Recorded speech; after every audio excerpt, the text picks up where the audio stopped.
I don't want people to go back and look and be like correcting me. You mean me? Yes.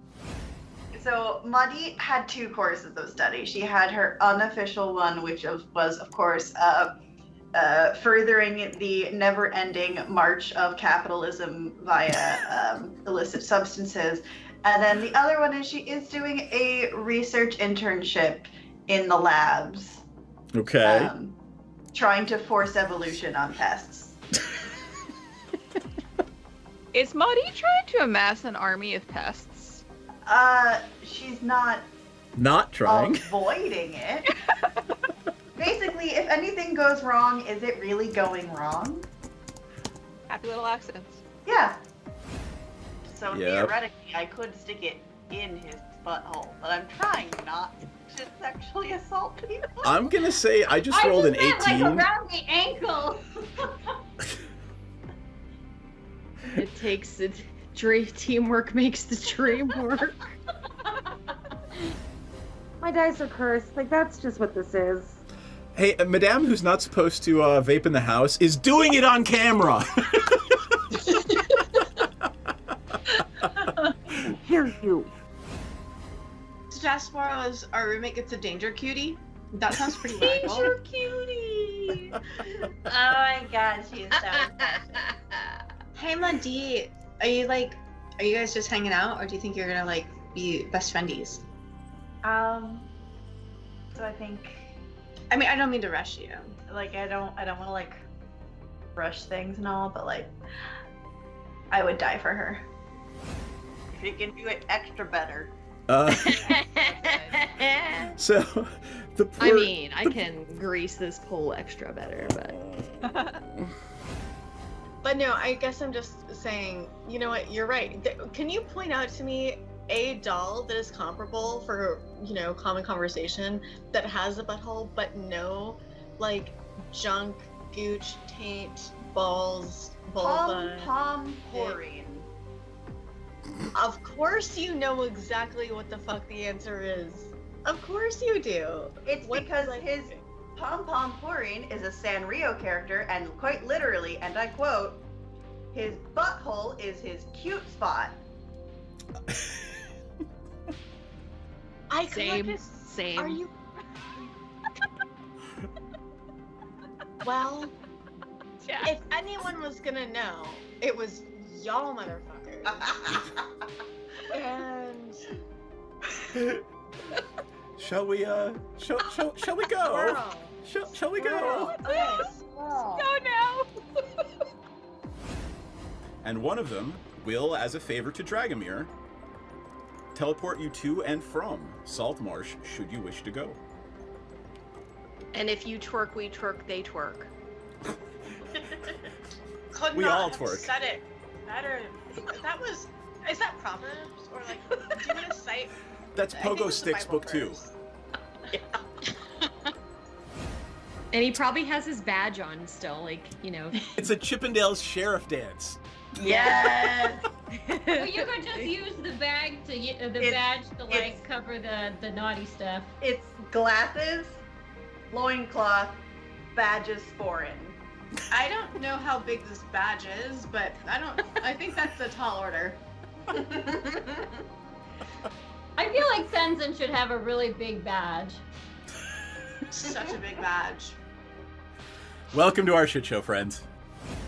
There's some S&M chaff, so yeah. Oh yeah. I mean, I'm all kinds, wow. Okay. Present So day. saying assless is just redundant. Yeah, but saying assless, you wanna emphasize the fact that you're all cheeked up on a Tuesday when you're wearing them. I'm trying to watch our Twitch stream, but I just kept seeing this ass really bomb looking. Did I say it wrong? Our tit stream, our A little Twitch bit, stream. maybe.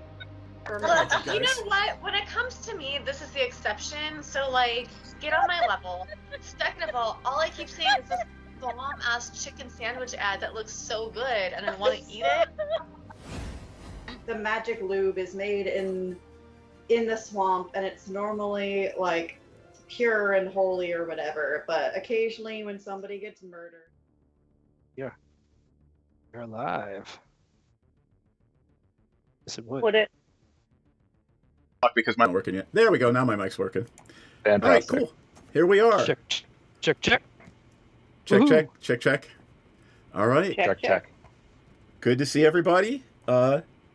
We are indeed live. I got some music going. And so we are doing Katanas and Trenchcoats tonight.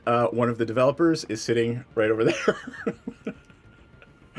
And he will correct me if I do any major screw-ups, and I absolutely will. And that's perfectly okay. We'll figure it out as we go. Because we're here to have fun and tell a fun story, and hopefully we will do so. So let's go around and introduce ourselves. You can say who you are in real life. You don't have to, or you can just introduce your character, but we'll spend a little more time on characters first. I'm Seth. I run this silly channel, and we play Dungeons & Dragons and Magic the Gathering, and tonight we're playing Katanas and Trenchcoats. So hopefully it will be a silly, amazingly fun time. Tim, why don't you go next? Sure. So my name's Tim. I'm one of the developers and the publisher of Katanas and Trenchcoats. Tonight I'm playing Sunshine, the Werebeast. I think we'll probably leave it to be revealed about how Sunshine transforms in play. Okay. But yeah. All right, and then we'll go through characters later. Desiree? I am Desiree Baroque. I am one of the most influential members of French Canada, especially during the first rapping years, but I still remain relevant. And here I am looking for new motivations. All right.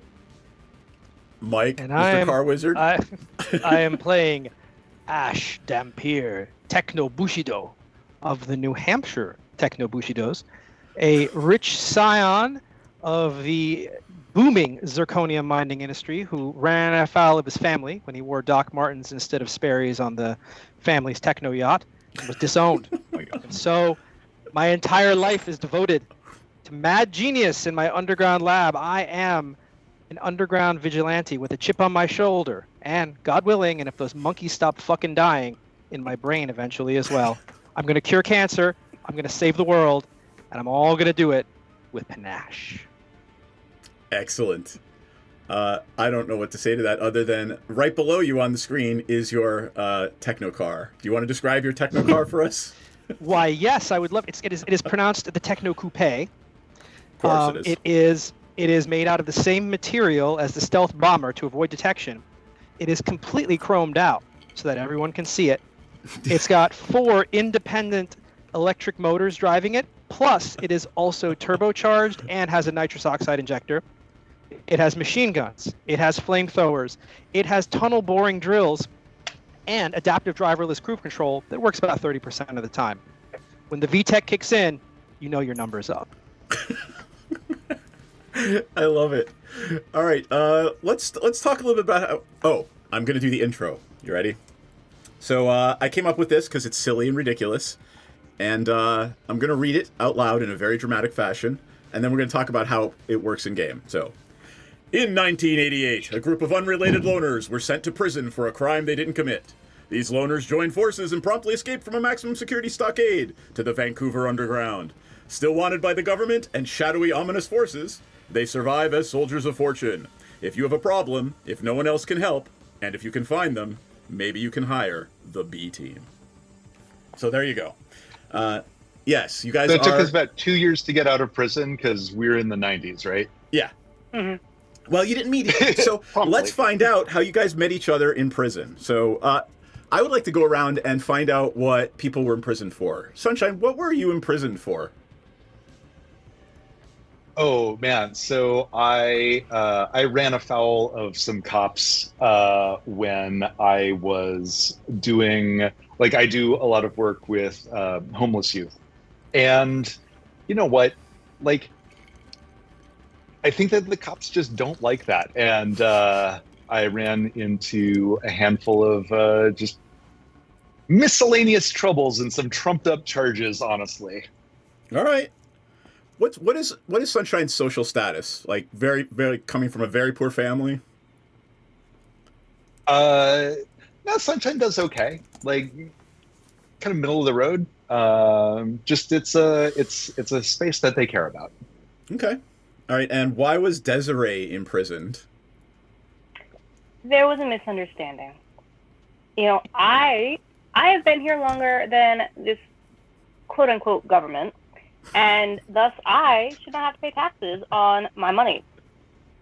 However, they did not see it the same way, and we agree to disagree in a way that my lawyer said would be beneficial in the shortest prison sentence that they could get me. So Desiree pled out a deal and had to do prison time. Yes. All right. I admit no guilt, though. Why was Ash Dampier imprisoned? Much like Sunshine, I also work with homeless youth, but apparently, according to Johnny Law, 17-year-olds can't consent to having their brains experimented on. Ketamine is a scheduled drug, and you can't steal copper from cars to make wires. And my family's lawyer won't return my calls. Rigged system, I tell you. So they didn't see my genius. They put me in a cell, and I used my charisma and my dream of a future where everyone has their brains full of chips and ketamine to sell them on extending my vision to create a better tomorrow full of ketamine. Okay, grander for that one. All right. Wow. Let's talk a little bit about how you guys met in prison. Anybody have any interesting ideas? I was just trying to lay down my game on Desiree here, not realizing that she was into older men. That's what she told me. And apparently I'm much younger than her, not being immortal. So I just basically stuck around and played the long game, as a genius like me does. You will get older eventually, I'm sure. God willing. If you stop doing that stuff with the monkeys. It's consensual, damn it. Monkeys can't give consent. All right, Sunshine, how did you meet these two freaks in prison? Oh boy.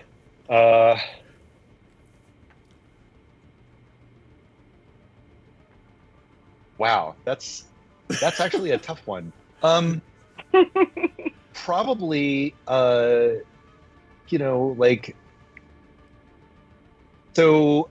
think two of my stats are potency and discern, and finding out things with by the use of a little bit of muscle is kind of one of the things that's kind of in my jam. And I'm a helpful person by nature. Like, I really like helping people out. So I think I accidentally got caught up in sort of a shakedown that one of these two goons was running, and it just kept working. I actually kind of like the idea of Desiree actually as the brains of the outfit, because Ash can't fucking be bothered. He just wants to create and make shit and blow shit up. So, I mean, I don't know. How does that sound to you guys? I'm down for it. Seems good to me. All right. I mean, you do have the experience. You've been around for a couple hundred years, right? I have run many syndicates, I meant social obligations and organizations for the benefit of the disenfranchised. And how did they get disenfranchised? Wouldn't have anything to do with your business practices, right? I think my lawyer said we use something called the fifth tier that I'm allowed to plead, because I'm not the problem, the system is. I love it. All right, cool. Let's talk about how you broke out of prison. I'm assuming this has probably something to do with, some sort of explosion or vehicle on the part of Ash. Does that sound plausible? What you need to understand is that my family was turned their backs on my genius for daring to wear anything other than Sperry's in their yacht. They came from mining stock. If you've ever received a cubic zirconium ring, that was my family who did it. And I know a little thing about how to mine brittle, worthless stones. So, much like the movie The Shaw's Hank Redemption, I trained a number of people in Cell Block D to chip away at a crack in the wall, and using my genius of detecting acoustic harmonics by shouting into the hole every so often, finding out how it echoed, I was able to determine the weak spots for this crew of ne'er-do-wells to chip away until we finally escaped into the Vancouver Underground. All right. I love that. That was awesome. Let's talk a little bit about why. Why do these characters, why do they do, why are they the B team? Why are they helping people from the underground? For money, for revenge, for just to do good in the world? Money. And maybe you can all have independent, right? You could all have independent reasons for doing it. So, Desiree's is money? Money can be used to do good in the world as well. Okay. How about Sunshine? Why is Sunshine part of this group? Yeah, so I think that one of the things that is useful about somebody who is really primarily motivated by money is that if you promise them riches long enough, they will also help you do whatever else you want, like with the understanding that you get paid. So it's not that like you're not the brains of the outfit, it's just that also you're the most obviously manipulatable in certain ways. I love it. Grandeur for that one. The most obviously manipulable because you want cash. I love it. All right, and why is Ash Dampier part of this group? Because his parents won't send him his passport to get back over the border. I'm a genius. I am unappreciated. And they say the best revenge is living well. And so what you must understand is that in order to live well, I must save the world. Right now, I'm still living on the run from the law in my secret lab/garage in an abandoned part of, if you know darkest Vancouver, probably the Burnaby, Surrey area. And I literally want to build my empire from there. So one day I will cure cancer. One day we will colonize Mars, Venus, Pluto, and of course, Uranus. And they will see my greatness. My family will apologize to me, and I will once again be restored to the greatness that was who I was when I was. All right. What do you guys do on a normal day? Do you all just hang out at Ash's garage, or do we have a place that we gather? So my suggestion when I was doing the backstory stuff was, I like the idea of an abandoned carnival. So it could be anything. I mean, you guys could any crazy ass idea you dream up, we could probably make it work. I like the abandoned carnival. It's got a lot of large buildings that could be Ash's garage. Lots of glitz and glamour and yesteryear for my yearnings, and then lots of places for the werebeast to burrow. I thought the werebeasts were in Stanley Park. No, shit. That's sort of that's a little weird. The other thing that happens to be useful about a carnival is that probably I can bring in some unhoused teens who can start learning trades and some mechanics, like see about fixing up a haunted house and maybe reopening this thing one day. All right, you just have to keep reminding them to stay away from Ash and his offers of gifts. And his offers like of also if you can control the merry-go-round with your mind, how happy would you be? All you need to do is go through a simple 6 or 7 hour surgery without anesthesia, and then you too will be great. Yeah. All right. I'm starting to get a sense for how the characters work together and what they are like. What else should we talk about before I jump you guys into some plot? Anything else? We're actually allowed to be at this carnival because my dear friend, God rest his soul, Mr. Ringling, okay, no longer has use of this. Perfect. I'm going to write that down. Amazing. Excellent. And obviously all the taxes are still paid by Mr. Ringling? I don't know why we need to bring that ugliness up here. Personally attacked. Constant character assassination attempt. Yep. The darkest Luckily, universe. my character is as immoral as I am. Love it. Let's just say this is a random Tuesday evening, and for some reason you are all at Ash. What did you want to show them? You had a new invention, let's say, that you wanted to show these two, and you were very proud of it on this random Tuesday night, and everybody is in your garage. I hope it's a machine that gets rid of the dead monkeys. Oh, the monkeys will eventually stop dying. Don't be so silly. Oh, no. Yes, but in the meantime, they're attracting, foxes. No, see, you need to understand, in order to do good in the city and save the people of the city, we need to be able to see everything. A panopticon, if you will. And I have been developing a series of small flying devices. I call them drones. And they will fly in formation using highest resolution video cameras. I know it's strange, but imagine here in the world of 1992 and it being able to achieve a video resolution of 320 by 240 pixels. I know, amazing. And in doing so, they'll be able to spot trouble before it begins, and we'll be able to be on the scene, solving problems. Is a pixel like a carrot, or? I think they're just like carrots. Yeah, I think pixels are like ferrets, yeah. Carrot, like yes. a diamond. How many diamonds is it? Their gratitude will will buy you many, many diamonds, I promise. I was going to say, that's a whole lot of ferrets.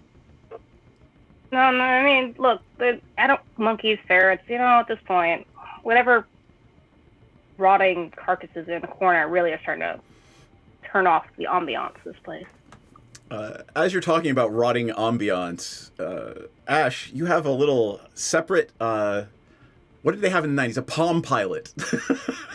It is a secured Palm Pilot set up in the corner, and it dings. This is where your network of myriad holes and like basically no one can find you through this network, and somebody has, and they've left a message for you. Ooh, wow! Someone has found me through my holes. Through your holes. What do I do? I see. Blink, blink. Well, that's how I met my fifth husband. You're fit, nice. Well, okay. So I'm reading the message, and it would appear to be from somebody named Shelley Larask. I don't know the name, and they're asking us for help finding their. I'll tell you what they're asking you for help child. for, because here's the setup. They're asking you for a meetup because they are unable to contact the spirits of their ancestors as they have been able to for centuries. And they want to Never meet. worked with they the wanna occult meet... before. Never worked with the occult before. Okay. They want to meet you here and somehow they know that this is this abandoned carnival is where you guys have set up shop. Now, this is not unheard of course, right? It's happened a couple of times before because you do good works, and there are some people out there who actually know how to contact Ash. Well, I'm more of a breadboard than a Ouija board guy, but I'll help them. Are you willing to set up the in-person meet, or do you want to go somewhere else? You're willing to let them come here?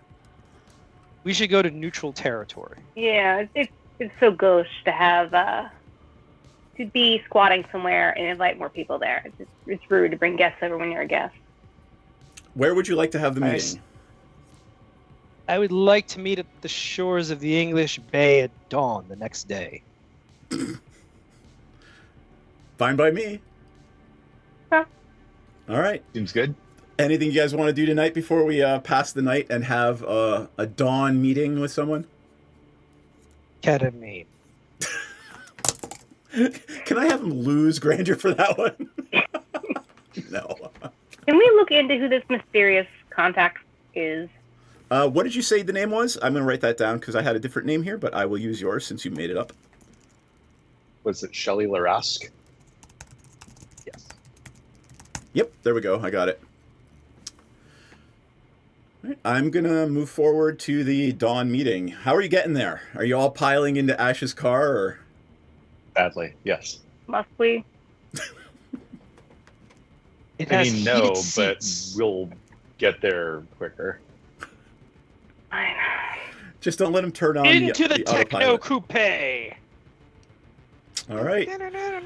With a squealing of tires and a God damn it! Why isn't that working from Ash? You make your way down to the where are we going? The shores of the English Bay. The English Bay. All right.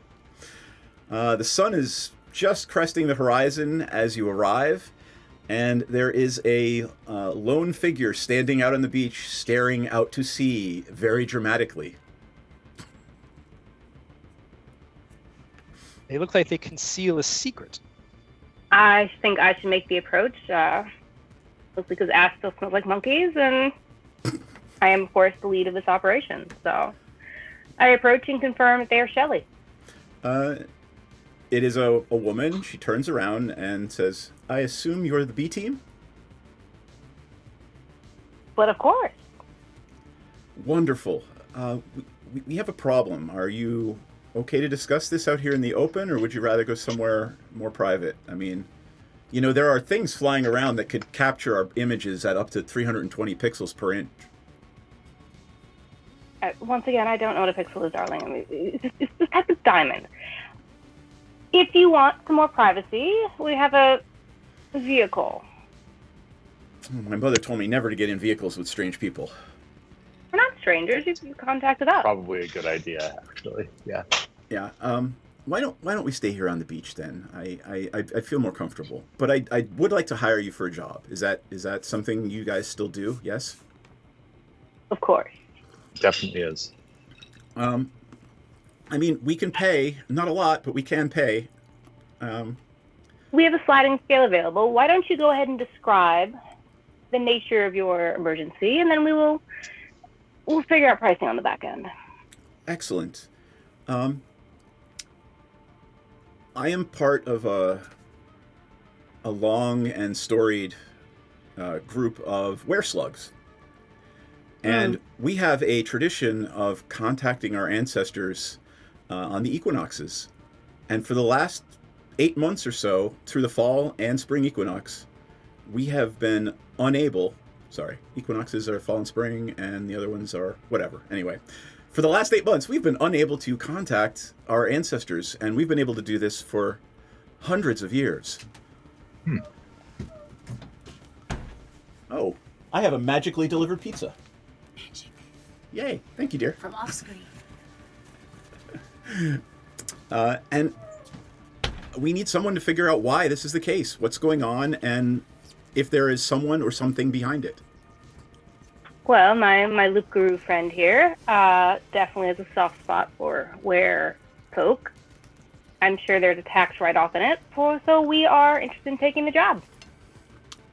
Oh, that's wonderful. I do have one question. Not a loop guru, I but understand yes. you're wereslugs, but have you created a summoning circle out of salt? And if so, how does that work? We're not magicians. We don't do magic. We're just tribal folk.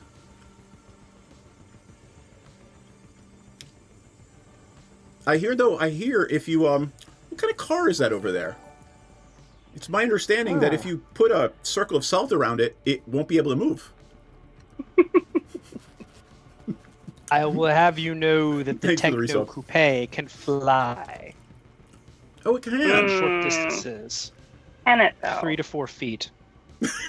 After hitting a speed bump while someone wasn't paying attention because the autopilot didn't drive up. We prefer to call them launch ramps. All right. I guess where do you want to start? You could meet with the elders, but I suspect maybe you'll have more luck at the Hope Springs Eternal Rest Cemetery. Let's start there, and you can walk us through your normal process for contacting them. Sure. Yeah, I think that would be the best way to start this. Like maybe we'll notice something that you haven't. Maybe those Wonderful. slugs have left a trail. Are there other members of your group who are maybe more senior that might want to join us that could get insight on how things used to be? You seem quite young. Our elders would be happy to talk to you. I'm normally the one that regulates our business activities, but Silas would be happy to talk to you. He's our elder shaman. Wonderful. You should have him meet us there. All right. Before we go on, I'm going to ask you guys a question, and you guys can help me decide. Okay. Great. Given the fact that they are absolutely terrifying, what do wereslugs look like? Slimy. In their beast form? That they have to be man. absolutely terrifying. So in the monstrous form, one of the things that they do is they're not just sort of like little sort of like straightforward shape. They develop like the ability to sort of stretch out further pods. Ooh. So they're kind of like a literal crawling chaos. Oh, yeah, have And some gravy for that one. and their mouths open like this, and a long tongue with rasping blades comes out like a radula, and it just looks like a sledgehammer made of shark teeth. All right, They're that's pretty terrifying. horrifying. And you guys are going to visit a whole colony of them. Yeah. Oh, awesome. we should definitely put on galoshes and maybe a raincoat. All right. That's actually pretty This is rude. vintage velvet, and I would hate to imagine what the dry cleaning bill would look like. Yeah. Yeah, I tend to agree with Sunshine there that would be kind of rude. That would be showing them It's some pretty rude. disrespect. I'd bring them an offering of garden vegetables. Well, we have some cucumber left over. Does slugs like cucumber? Look, All right. also kind of racist. They're paying us to do a job. All right, Sunshine, why don't you make suggestions since you're the socially I'm saying sensitive one? let's go try and help them, and not be weird about it. Well, I don't know who you think you're with, but I have never been weird about a single thing in a single day of my life. That's probably. I'm taking the cucumbers anyway because they make a nice snack for me. Look, that's fine. I'm in my brain. I know Desiree. I know this person. Amazing. If you've been a lawyer in DC, you know this person. Oh my god, that does actually sound right. I know, right? All right, Ash, describe the ride over. Well, I think it's smooth, but apparently everyone else thinks it's bumpy, and they scream a lot.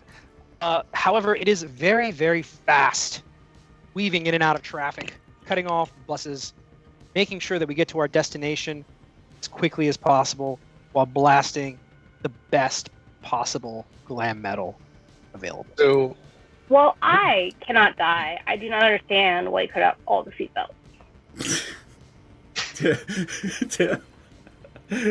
yeah. Seatbelts Well, are hold for on, hold on. statists. Oh, let me hear what Sunshine has to say. So, what was her name? Sandra? Her name was Shelley.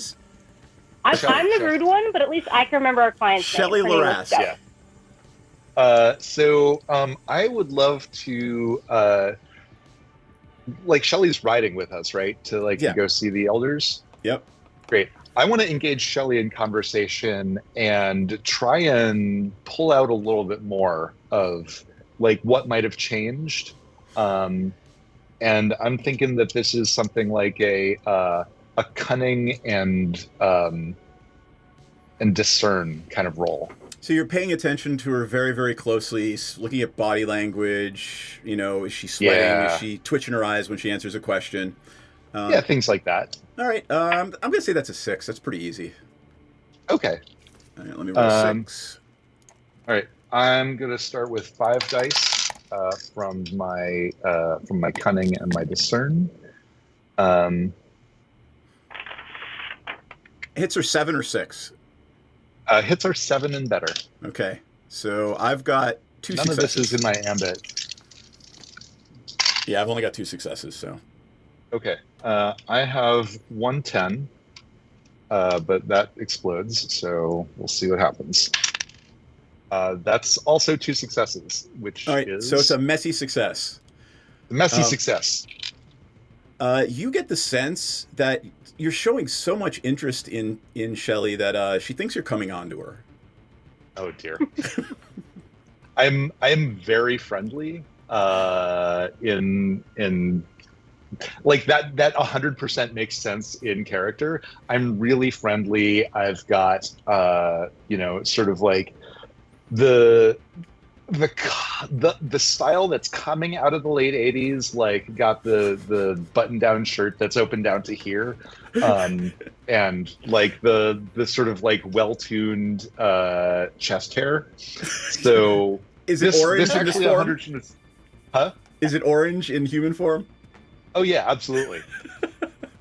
But why is the Lion King soundtrack blaring from the car?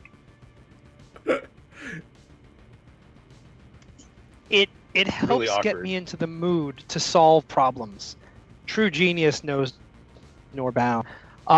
So I gotta flip on my overhead light. I'll be right back. And hold on for a second. Let me add to the messy success. Yeah, please. She does let drop that, the only thing that they can figure out is that their ancestors aren't dying. The people who are dying are not actually dying, and they're not passing on to the afterlife. Oh. Okay. So they're like disappearing but not dying. Yeah. They're dying, and then they're not able to be contacted. They're Now- dying, but they're not passing through. Exactly. And the first thing, and I'm sure everyone's mind is, well, haven't you dug one up? And she does let it slip that no, they haven't just desecrated the graves of any of their ancestors yet. Yeah. Yeah. And So I'm like assuming it's on that's a disable cultural as a plan. taboo. So Wait, one at a time, Kelly. So I'm assuming that's a cultural taboo, like worst case, last resort. How do we feel about that? I think that's probably a true statement. Yeah. I would like to. So this is an area which I know very well because I've seen a lot of creatures dying. Unfortunately, I'll get that chip right properly, but it seems like it might be neurologically related. So I would like to do a discern roll. I have a question here. I have an ambit saying when your sweet ride is hogging the attention. If we're in said sweet ride, do I get to actually use that ambit? Is it relevant? Is that it's hogging the attention? Yeah, I think actually Sunshine is hogging her attention right now. Okay. Does that make sense? Okay. Okay. So then I guess I'm just doing a straight. And what are you trying to find out? Assuming discern. I'm trying to find out the what is happening when they see their ancestors supposedly die, but they're not passing on. I want to identify whether or not they're doing something, whether a neurological feature of true death is actually showing or not. Because I've seen a lot of monkeys die in my time. I think you could actually, in the grand scheme of the story, I can see Ash driving down the highway just yelling that nonchalantly over his shoulder into the back seat. Yeah. So it could be something neurological. What is happening? What is happening? So the question is that a discern roll or wouldn't it be a forge roll, even if it's I technical? don't know. But What do you think? Let me look at your character sheet. I think it's discern. It Sounds fine to me. I don't know. Does anybody have any problem with that? No. All right. Make the discern roll. I will right. say that's a 6 as well. So roll 60, 10. Yeah, let me do the same. Yep. We are 32. 3, 4, 5, 6. I got a 9, a 10, an 8, and an 8. Oh. Do I have exploding? Because I have one 0. So go ahead, roll it. Yep. 10's explode. I got a 0, but I don't explode. Plus 2 zeros actually. So 32 plus 9 is 41. You just need to tell me which ones are over individual dice 7. that roll 7 or better. It's a dice pool. Those successes. Oh, okay. Right. So give me the sorry. roll of each individual die. I don't have to do it again. I'm sorry. It's okay. I mean, literally, it's All right. like the second dice roll we've made this game, so I'm not. All right. 6, 6, 5, 9. So I got three sixes, a 9, a 5, and a 0. So you need a 7 to So the succeed. 9 and the 0 are irrelevant. Yeah. So So roll those are one 2 more because the successes and 0 1 explode. explode. 6. All right. So this is going to be a setback. You didn't fail, right? It's a setback. Something unexpected is going to happen. Monkeys. Yes. Just a You are minor paying. setback. Let's say you're paying so much attention to trying to get this information out of her, you're not looking at the road. What bad happens because you're not looking at the road, or what interesting happens because you're not looking at the road? The autopilot worked for once. It was always meant to work. No, it's we actually miss our turn by quite a ways, and so we are diverted. And at this point, we're kind of going out of town into the mountains, trying to figure out a little bit more about how to get back to where we are. But in the process, we're seeing something very strange about the mountains overlooking the city of darkest Vancouver. And one thing I'm noticing is that between the two lions, there appears to be strange glowing light, similar to the one that the lamp is putting right between my glasses here. And it is a bizarre, sickly greenish color that I have never seen before in my time here in darkest Vancouver. That works perfectly with what I have planned. Go with it. Fantastic. So we're just gonna keep driving in over the Lionsgate Bridge and All right. into North Vancouver. Find out what's Anybody else happening want to do anything with Shelley before we get to where we're going? I do want to ask, have we checked with your passed on ancestors and neighbors? Is it possible they've gone on extended vacation, perhaps moved? I'm just saying, do you know anyone else on the other side we could contact to see if maybe it's a connection issue versus a them issue? We could try some of the long dead. They're scary though. Like scary or scary? Like suck your soul out of your body for breakfast scary? Yeah, that's pretty scary. It is kind of too close to brunch time to try that then. Anything else? Do were slugs have any natural enemies? I mean, you know. Were salt. Buffettville. Buffettville. I'm sorry. She's gonna say, you know, we have a long-standing feud with a coven of vampires in darkest Vancouver. I can't imagine that they're behind this. This doesn't feel like vampiric manipulation to me. Which in, you know, the dramatic Darkest Universe means they're almost certainly involved. Almost certainly involved.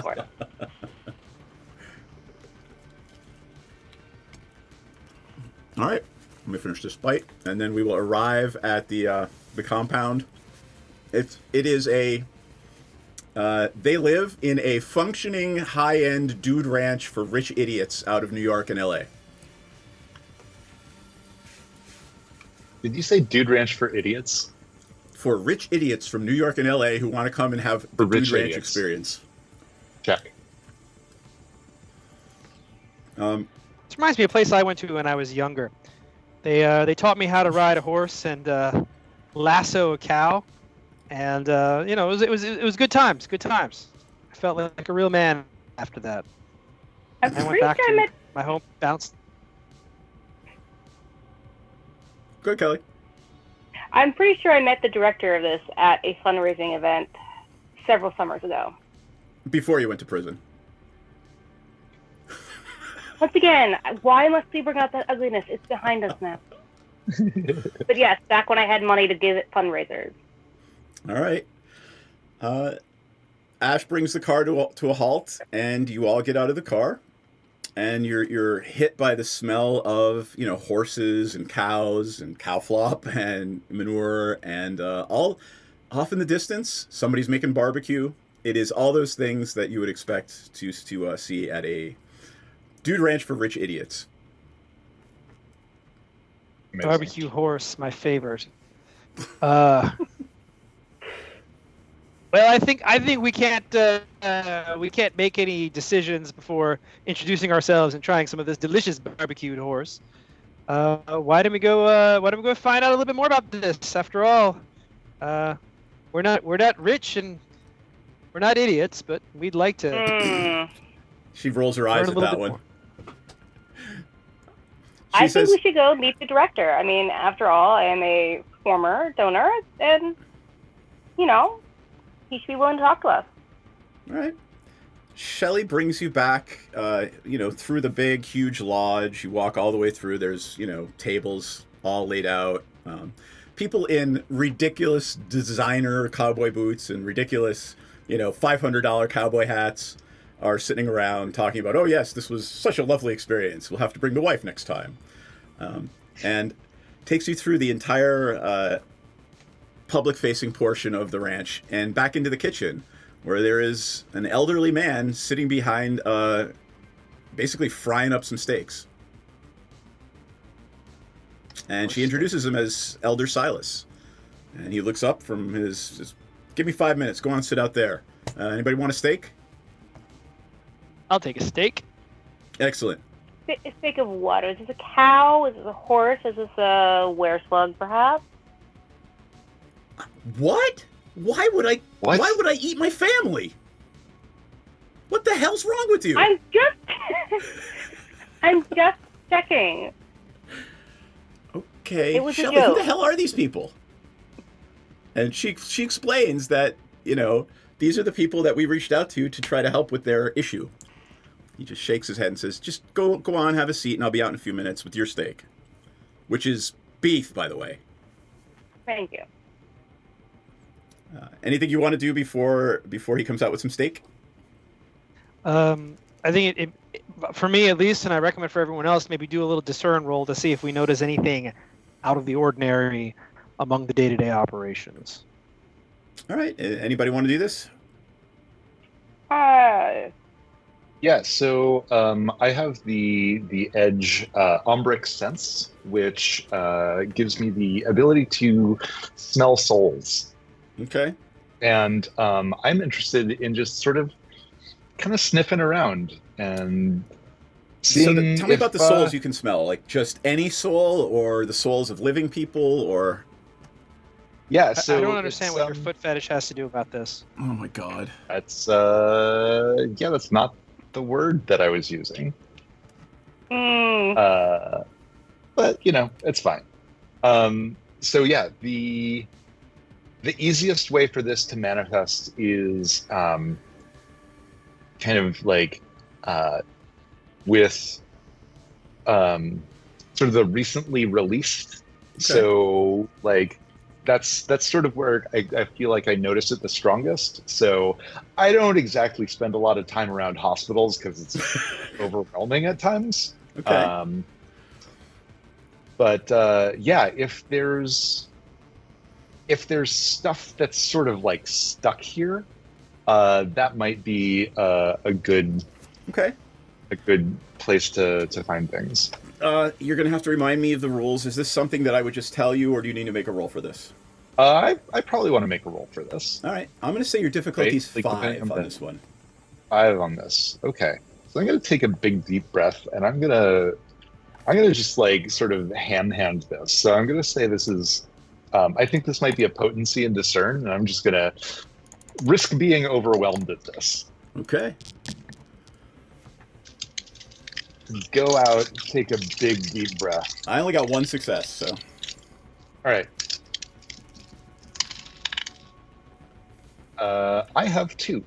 All right. You're sniffing around. This seems weird. Something's really weird here. Yeah. Almost like a dead zone.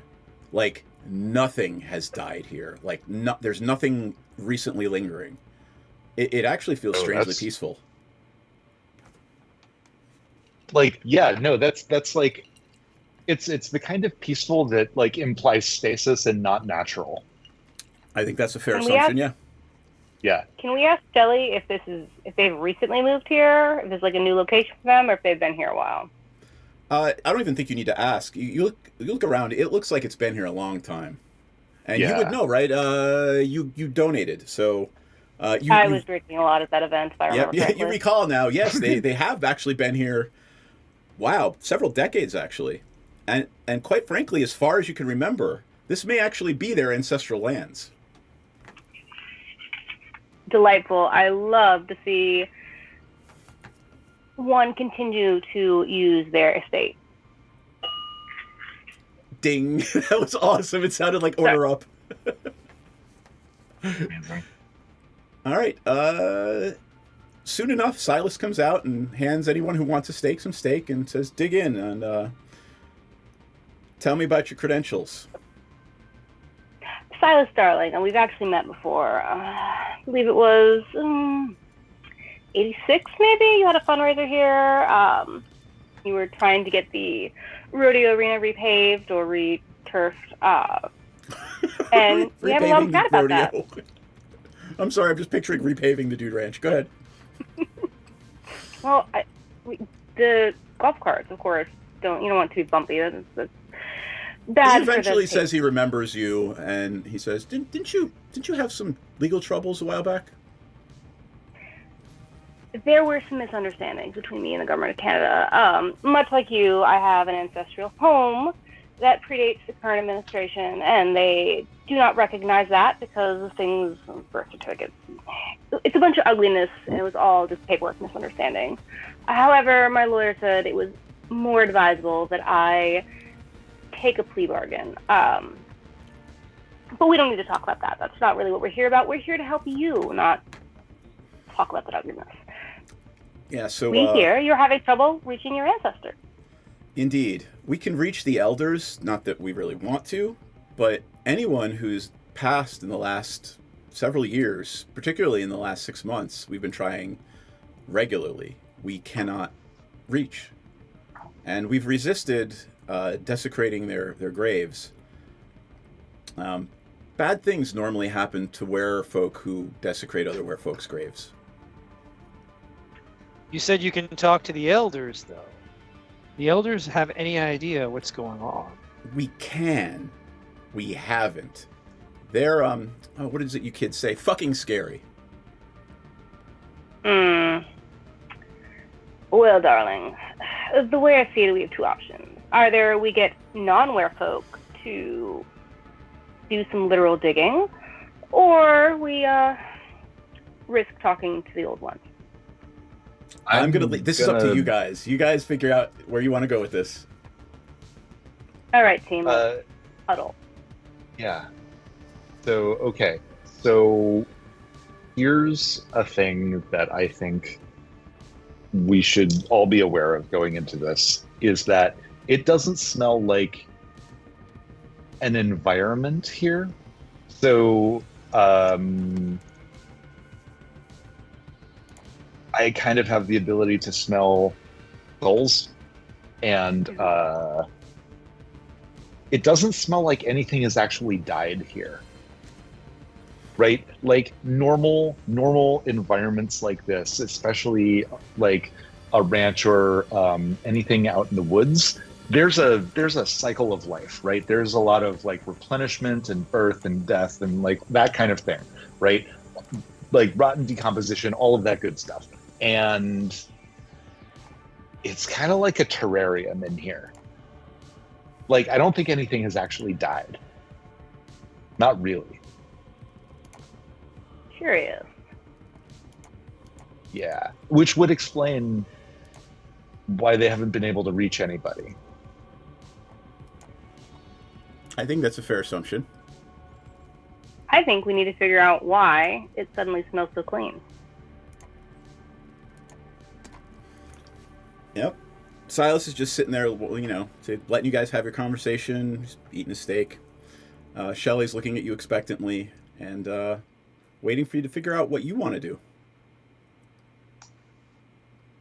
Is it possible to find out if anyone else here has similar powers to Sunshine who can tell us if things, or any other supernatural empathic abilities that can figure out whether things have recently changed? I think it is a safe assumption, without any rolls or anything, that if they had that power internally, they would not have contacted you. What if they don't know that they know these things? Like, the vibes shifted, as the kids have said. Mike, what were you going to say? That. I was going to say that we might be able to use technology to find a solution to this one. Surprising! Surely we can. Thinks we can techno our way out of this. Surely the genius of the Techno Bushido family has created a scion which can devise a device. I'll probably have to use the forge skill for that. To feel the electromagnetic emanations of living creatures and of areas where the supposedly dead have been buried, to determine if there are any anomalies in the electromagnetic field, any echoes of souls that might be trapped in the static between worlds, any neural energy that might be remaining in the synapses between brain cells, rather than being released into the Ethereum, where they dissipate and go away. Okay, but Ash, couldn't you just take a picture through the ground of the graves? Could you do that? Oh, why don't we just call the Ghost Hunters from that tacky little TV show you love so much? I will have you know that my camera can detect far more than ultraviolet and infrared. It can also go into gamma ray spectrum, microwaves, theta waves, delta waves, and are we just whatever gonna the wave is on recite top the of the entire ocean spray Greek bottle. alphabet, or are you gonna take a picture? No, he's in the middle of making a hot dog, clearly. Tell us more about this microwave. Oh, it's delicious. I mean, I needless to think say, taking a picture is a great idea. Let's take a picture. All right. So, are you going to create a UV spectrum camera on the spot? Yes, that would be a forge skill. Yes. All right. Silas has. Say that, Tim. Oh yeah. Go ahead. Keep going. Silas has a workshop, and it has like hammers and saws and an old radio that you could probably pillage. Yes, and of course I can reuse elements of my. So in addition to my top of the line Palm Pilot, I actually have a Windows phone, and since I never use that, no one uses a Windows phone. I'll just take it apart for parts. So how many dice would I roll for that? Since I like where this is going, I'm going to make it easy. So roll 5 dice to see if you're actually able to do it out of the parts available to you. So it sounds like cunning and forge, right? Like those two. I'm willing to accept arguments for anything. Yeah. So my cunning is 3 and my forge is 3. All right. So you start with 6 dice. Yeah. 6 dice. All right. None of them exploded. You got 2 successes. I got 1 success. Yeah. So, all right, you succeed, and you guys are actually pretty impressed by what Ash is able to do with, a hammer, a screwdriver, and an old radio. That resolution is amazing. Don't forget the Windows Phone, which is actually being used has as the a monitor. top of the line. It has a top of the line resolution of 640 by 480, better than any drone I could create. It is truly the future of the Windows Phone. One day, everyone will use it. All right. Anything else you guys want to do before you trek out to the... hold on, I named it. It is the Hope Springs Eternal Rest Cemetery. Love that name. No. All right. Let's head out. You all pile into the Dampire Mobile.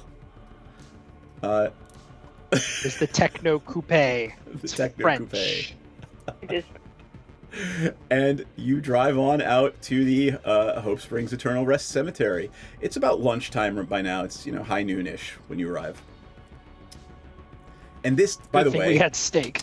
This cemetery is huge. It is several acres. Graves stretch up over the hills to the right and to the left, and in front of you there's a whole city of mausoleums.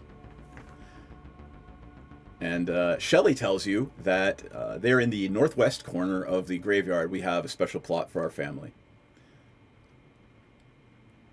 And I'm assuming you're walking there? Yeah. Sounds good. All right. Since, as long as Ash doesn't drive over all the rest of the graves to get there. Oh no, I'm respectful of a proper necropolis. It's the first necropolis I've been in many years, but truly All right. lovely in all its charm. Your walk to the plot is relatively uneventful. Shelley has stayed in the car, and you are eventually surrounded by Larask gravestones. Let's we've start probably got taking some pictures. Yeah. Probably they're labeled with what dates. ones are recent. Yeah. Yeah. The most recent one is labeled about 6 months ago. It is Gaston Larask. All right, so let's get a picture of Gaston, and then maybe one of the older pre-weirdness graves to make sure that there's no difference between the two. You silly old woman. You misunderstand the scientific method. You must have large data sets. You must have 7 recent ones and 7 older ones so that we can establish a proper scatterplot trend.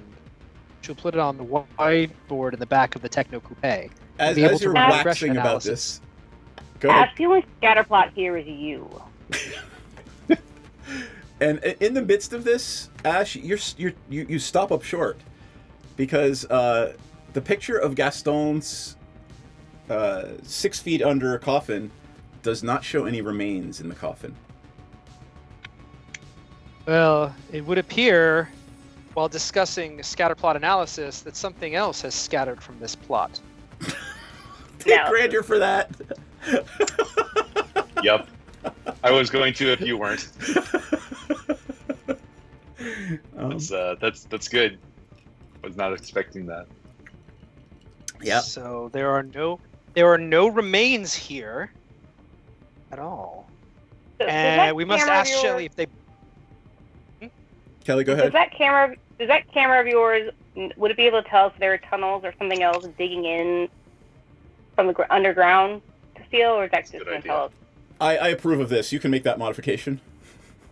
Absolutely. I come from mining stock. Tunnels are my thing. Lots of tunnels, holes, burrows, wardens. All right. Hidey holes. You make you make the adjustments, and you don't really see anything down there. It's almost like the coffins were buried without people in them. Interesting. I think we need to go talk to our dear client, Shelley. She's a wereslug, not a deer. Deers have antlers. You're all Luke Guru to me. All right. We're going to take a couple of minute bio break, and we'll be back in a couple of minutes. But I'm going to drop this bomb on you before you go. Excellent. As you are walking back to the car, you hear the sounds of many motorcycles and trucks booking their way through the graveyard towards you. Oh and boy. That's where we're going to leave and come back in a few minutes after we take a bio break. So wonderful. I'm going to put the starting soon window up because I didn't put a bio break scene up, so we'll be back in about 5. Take care, folks. Great. All right, that's Pogo Sticks Book 2. And he probably has his badge on still, It's a Chippendales sheriff dance. Yes. Well, you could just use the badge to cover the naughty stuff. It's glasses, loincloth, badges foreign. I don't know how big this badge is, but I think that's a tall order.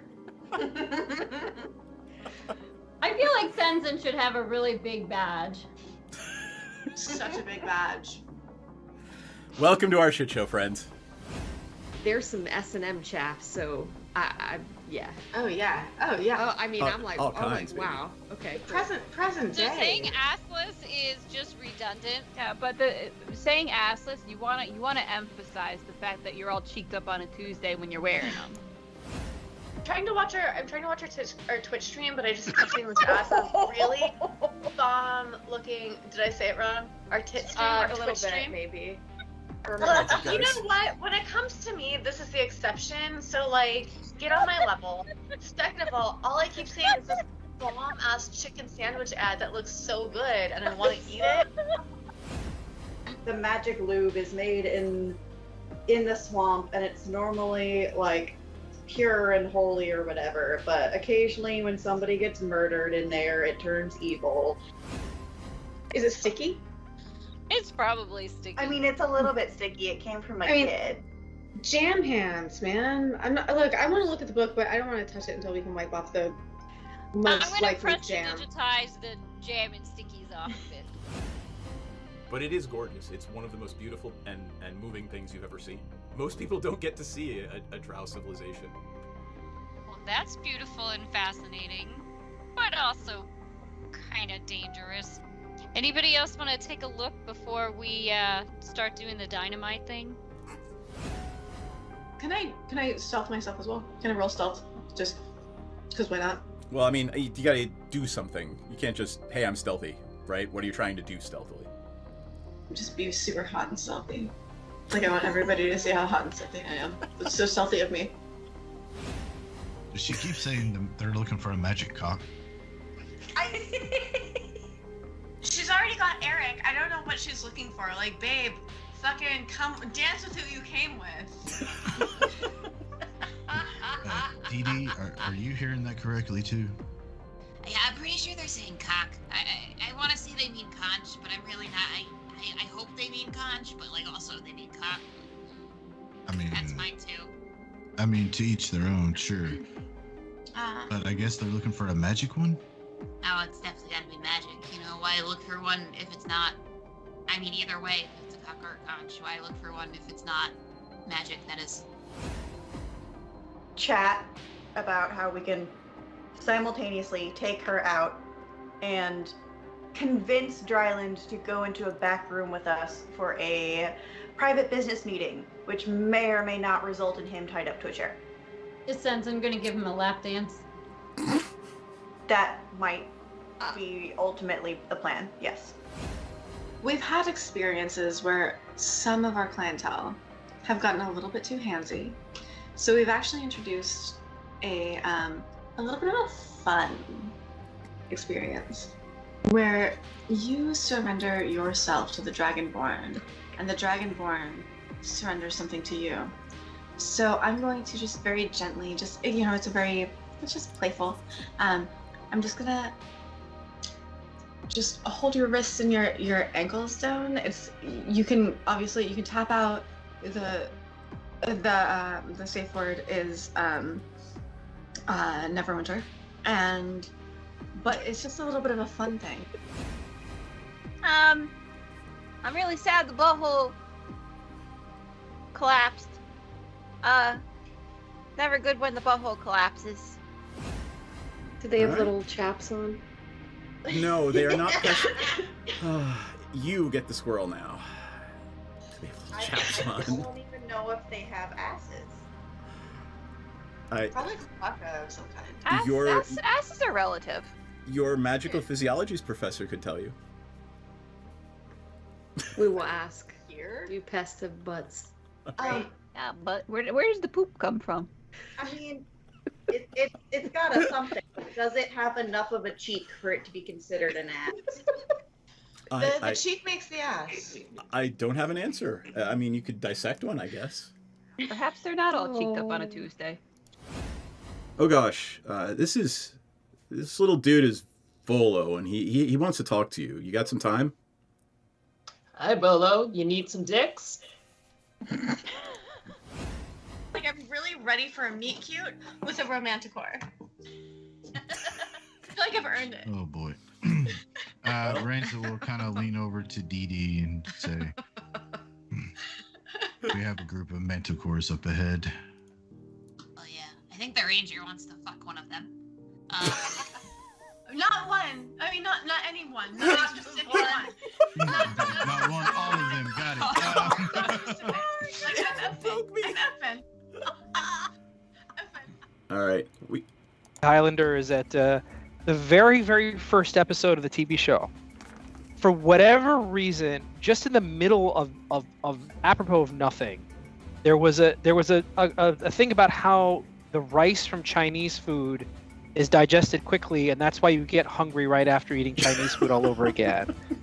As if the show received like extra points for being educational, so they put in the bare minimum of like, here's a fun fact. So now they get. I have no idea why it was in there, and it totally and the first episode had Richard Mall in it too. So I'm always seeing Bull from Night Court, and I'm like, what am I watching? And we're watching your Skype go a little wonky. Oh well. All right, how much we're I can back. do about that? Thanks everybody for hanging out with us. While I eat this, each of you remind everybody who you are and who you're playing while I finish this bite. Tim, start. Great. I'm playing Sunshine. I'm a werebeast of what sort to be revealed. Kelly. I am Desiree Baroque, star of many social situations, recently less influential than desired, and we are trying to reclaim my former glory and wealth so I can have nice things like fur coats and mansions rather than the abandoned carnival in which we are currently squatting. And like, by the way, you have a contestant, competitor for worst dad pun in the chat. Anyway. Oh boy. Okay. I am Bash Dampier Techno Bushido of the New Hampshire Techno Bushidos. Unappreciated genius, black sheep of the family, rogue vigilante with a chip on his shoulder and God willing one day in his brain, savior of humanity yet to be, solver of problems that he mostly creates himself, and general all about bon vivant. Excellent. All right, we left off before we took our little bio break with you guys having discovered that the most recently dead Gaston, was it Gaston? I think it was. I'm going to pull up my notes here because I want to get it right. Gaston Larasque. Yeah, Gaston. Yep. Was not in his grave. Well, nothing's in his grave, quite frankly. And as you made that discovery, you heard the sound of revving engines and looked over your shoulder, and there are several large black vehicles and about a dozen black motorcycles with helmeted riders speeding toward you. What are you doing? Well, either the mayor's in town or someone is having a little party. Ask the deer and figure out if we're invited or not. Is it obvious from the direction that they're going that they've noticed us and are coming to us, or are they just riding into the cemetery for their own reasons? They're going way faster than a funeral ceremony or anything would ever permit, and they do seem to be heading straight towards you. I would accept a dice roll from all of you if you wanted to try to get back to Ash's car before they reached you, or you can wait for them to reach you. So I have a feature called Danger Sense. Yep. I have the ability to effectively retcon an ambush. If this is an ambush, I will just spend 2 Numa and be like, everybody, we have to get back to the car right now. It is absolutely an ambush. Your Danger Sense is doing Fantastic. backflips. Let's roll for the car then. Yeah, All so I'm like, everybody, we have to get back to the car right now. And you guys have learned through the years that when he says it like that, you fucking run. All right. So you make it back to the car just as the sound reaches you, and you see these things coming through the front gate of the cemetery. Well, I guess you're gonna have to we've get got through them to get out. You're gonna have to go straight through them to get out. Well, it's a good thing that my ambit is when speed or adrenaline is key, as well as one for helping someone in the family. And since this car is the only thing between us and getting our heads back, and I even go so far as to claim when your sweet ride is hogging attention. I'm assuming Shelly's still in the Techno Coupe? Shelly is still in the Techno Coupe. Okay. So I suggest we do burnout and get the hell out of there. So with those ambits in mind, would that be a flow or a force? I don't know. What do you think? Flow and force is for forcing your way through. Flow is for being dodgy. So I imagine Flo and You're just gonna try to either zip around cunning. them. Yeah, either Flo and either cunning or a Paran. Probably more Paran I'll take actually either. at this point. Okay, Alright, if it's going to be sort of like weird and magical, it's definitely a Pyrion. Otherwise, I would probably guess finesse if you're going to be like sliding your way through, or Yeah, like, you could if be it- like, nah, potency, I'm crashing my way through. And if it's a Pyrion, you could literally be like, I'm reaching under the dashboard, and that hover thing actually works for 12 feet, and I make it work for 30 seconds. Fantastic. Yes. That's probably what I'll do. I'll go with Flo and a Paran, so that would be 2 and 2, so 4 dice. I'm gonna say this is a 7. You by the also way. have avoiding this ambush as an ambit simpatico, which is going to supercharge your ambit. So if you want to buy more dice, they're super cheap right now. Okay, so how Also, much? we've got enough grandeur that you can have an extra die. There you Okay, go. so what's so right now it's 4 base. I could buy 3 or 4 more extra. Is that reasonable? So I'm rolling 7. what's the yeah? You've got 4. I got 4, and then if I want that, so I got two Aperon and 2 Flow, so that's 4. Yep. Speed or adrenaline is key. I have grandeur, and I'm simpatico with yours, so that would give me 7 in total. Right. So what it does is it lets you spend Numa at basically a 1-for-1 Okay. level. Okay. So I'll take 3 of the tokens out of the grandeur pool. So that's a grandeur die. So that'll set you to 5. And if Okay. you want to, however many you want to buy up. Okay. So I'll buy three more. So out of my pool of 15, so that puts me down at 12 Numa, and that'll give me 8 in total. Right. Yep. All right. All right. Fantastic. I'm rolling. Let's see. I've got 1 exploding, 2 9s, and 8. I have 4 successes.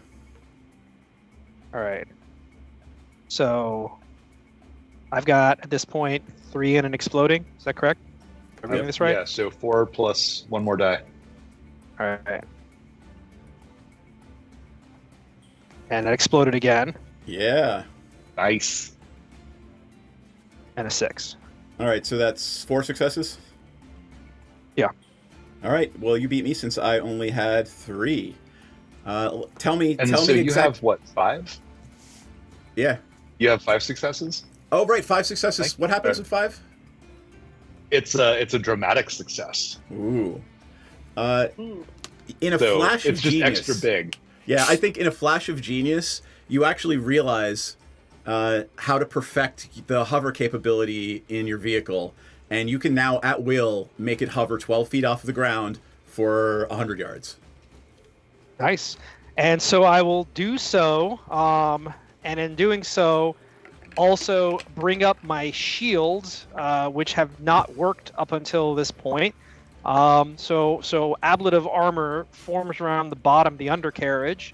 It's a good thing that I bought the undercarriage coating protection plan after all, and provides cover against any thrown objects, fire from small arms, really anything short of a major explosive or missile. Is it chromed as well so that people who might see the underside of your car see the bling too? It's not just chromed out because of attention. It's chromed out to have resistance against lasers and other directed energy weapons, because it'll bounce back in their face. Yeah. Okay, but why are the truck nuts chrome? Especially laser pointers. The truck nuts are chrome. Yes, the truck nuts are chrome because the testicles are in fact the most vulnerable part of the car. So we're gonna go back, I guess, to the elders. I guess Silas is his name at the Hold ranch. on, And I hope these guys don't catch. I've got something else to throw at you.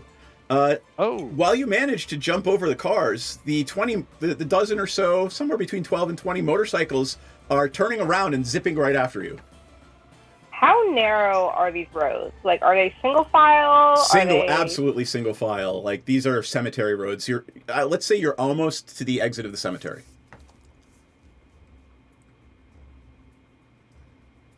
Does anyone have any explosives or small arms? I can't. No, sorry, my arms are just big. I mean, my sweet ride's got some machine guns, but right now they're coming after us. Do we want to start a firefight in a holy place? Yes. On the other I feel hand, like if we you're wanted... gonna make this decision without me. So Well, do what I you're mean, gonna do. we didn't make the decision. The motorcycles did. We have options. We can either hope the machine guns work for once and this miserable vehicle I'm going to throw into this mix that Desiree knows exactly where the 2 or 3 switches to flip for the machine guns are. She knows exactly where they are. Yes, they're labeled with very bright LEDs. They're hard to miss. But I say we turn them on and just light this place up a little bit. All right. Who would that roll be for? Would that be a Desiree roll or an Ash roll? I'm driving. She's got a man. I think it's a my roll. What does that fall under domain? Because if it, wow. It seems like cunning and force to me. Nah, Shroud's about hiding.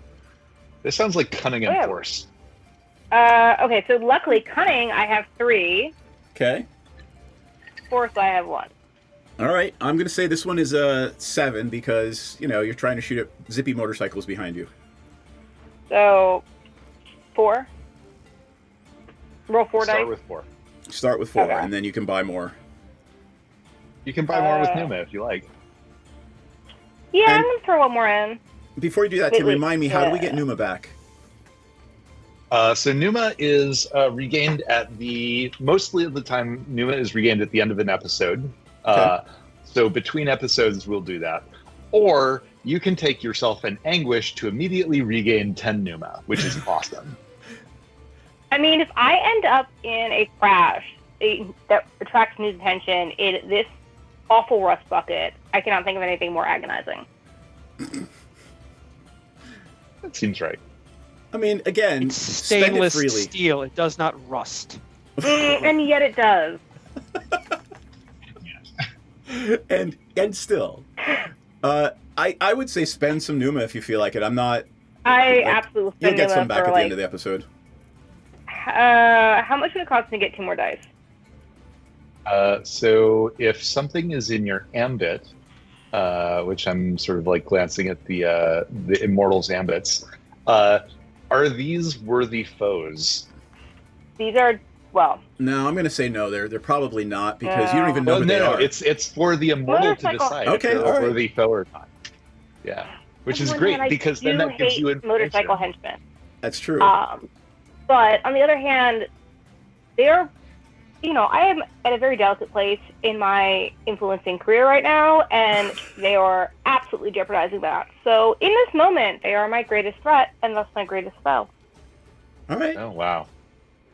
I will So buy that. I think that gives you information about how important these motorcycle goons are.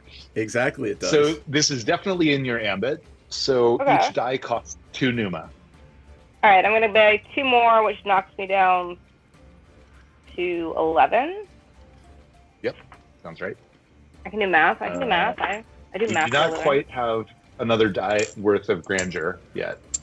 So All right, do well, awesome things. we'll go with the 6 I have now. All right.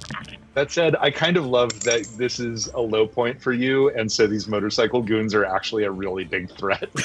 I'm So glad you love grandeur. it because it is honestly a decade-low point, including prison and all the things you had to do to smuggle things into prison for me. So I've eaten ramen noodles, and this is yet still lower than that. All right. All right. I've only got 2 successes. 4, 3, 7. I've got a 0, so can I explode that? And It's 2 at least. So roll the 0. Well, anything else? 2 and 3. All right. You're gonna win. You've got 2 successes already. So now you have 3. Yes. I only got 2. You managed to take out literally all of them in this show of machine gun expertise. And since your success is, what is it when you have 1 over? What is it called? The success? It's just a success. Oh, all right. Well, Straight up success. you actually, in the midst of your bloodlust, Here. in the midst of your bloodlust, you very faintly, you see the badge on one of their black jackets, and it looks like a Megacorp badge. These fuckers, they are responsible for taking most of your fortune while you were in prison. So this corporation, or more likely somebody who works at the corporation, is behind taking all of your, like, emptying all of your bank accounts while you're in prison. Maybe secondary to getting away from these guys here, but we still have that camera that can detect the activity of those that are alive and those that are dead and those that are recently deceased. Can we do a quick scan on the people that she's just killed to see if their souls are escaping their bodies? I'm going to make this at least an 8 difficulty because you're modifying your device on the fly from taking pictures to, like, figuring out if souls are leaving bodies. While driving. While driving. And flying. Well, hold on. My sweet ride is the center of attention here, as it should be, as it always should be. The Techno Coupe is going to be the machine of the people. We will call it the people's car. Probably sounds better in the original German. But anyway, so you can have glamour for How that. are you as Volkswagen. annoying as you are useful? So that would be I imagine cunning and forge. Yeah, So that's forge 6. definitely. 6 speeder, adrenaline, and the sweet ride hogging attention. So that means I can buy 1-for-1 with Numa. Yep. Okay, so I got 6. You said it's a difficulty 8. Yep. I'm at gonna 12. roll mine. I'm gonna have 3 Numa, and I'm gonna get 9 die. So All right. now I'm at 9. I'm at 9 Numa, and I'm at 9 die here. So let's do this. You're lucky. You should be lucky I don't explode. Yeah, I should be lucky. I won't explode here. That's fine. That's what the monkey said. Yeah. All right, let's do this. All right, I got 1 exploding, and then 1, 2, 9s. 6 is not a success, right? So I'm at 3 successes plus an explosion. So I'm at 3 successes, so you're gonna succeed. See what you get. And a 3, yeah. So a tie is you were at 3. Yeah. So this is a messy success. It's a messy success. So in the process, I can determine what's happened, but in doing so, the device is now fried, overloaded. It can't. So we can no longer jury rig it to perform additional scans of the deceased or the recently deceased. Oh no, our ghost photography business is ruined. Our scat. I have a suggestion. I do too. Go ahead, Tim. Which is that it, because it's being integrated with part of your sweet ride, it sort of like fries some of the other electronics and like your power steering goes out.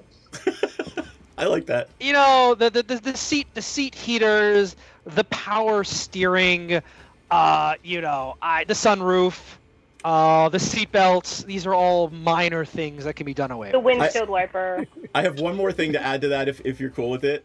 That flash of genius you experienced, you're suddenly, I can't. How the fuck did I do that? And it's gonna torture you. It's gonna keep you up at night for weeks trying to figure out how the hell you did that and to make one again. You don't have to. I'm suggesting.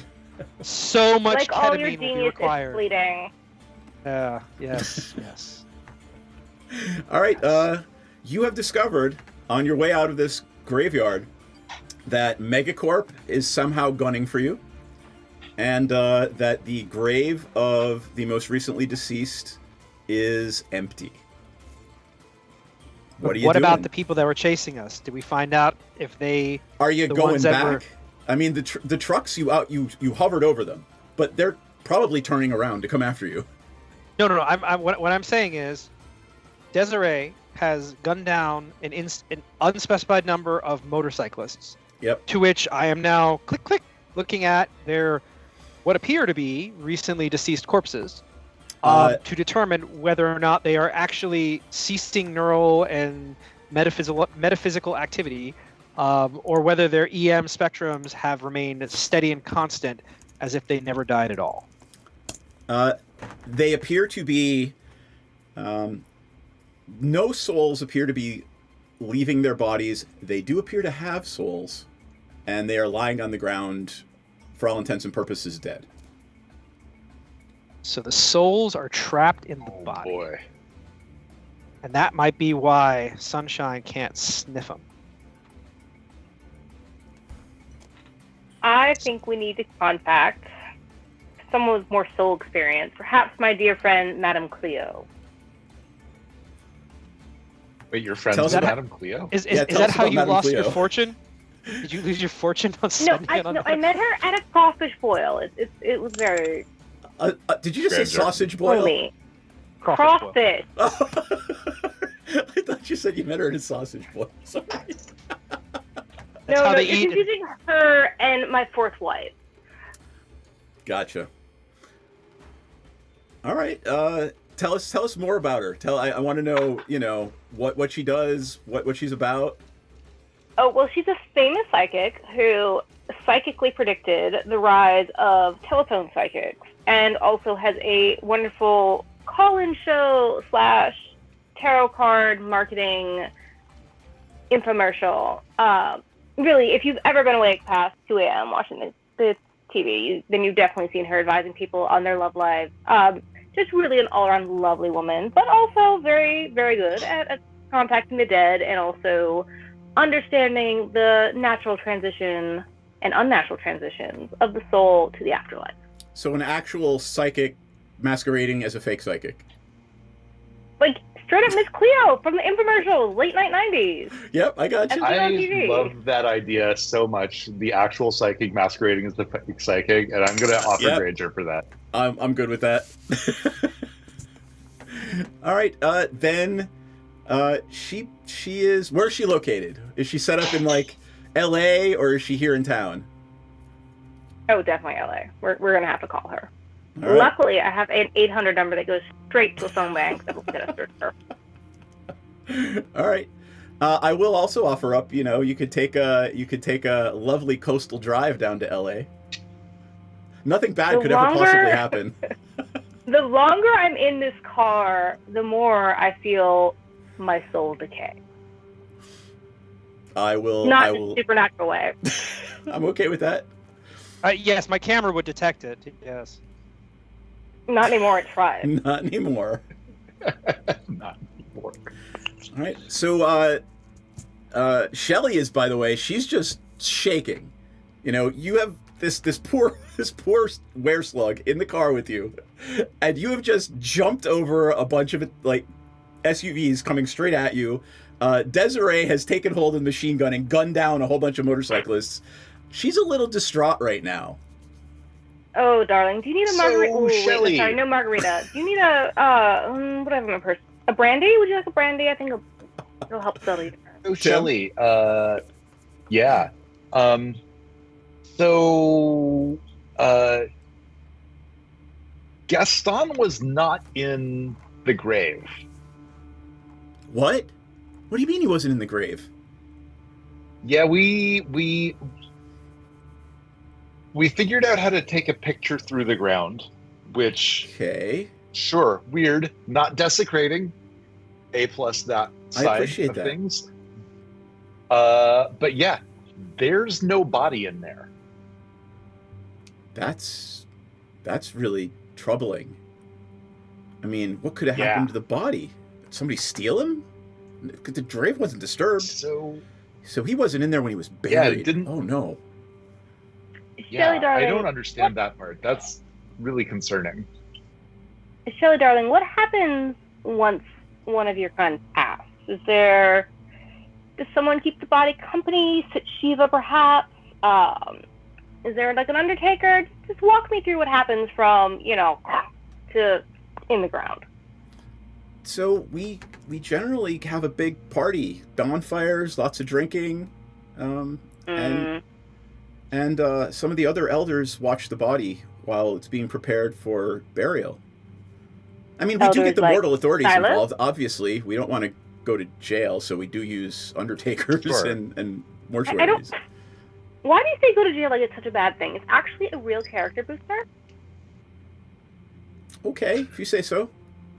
I do.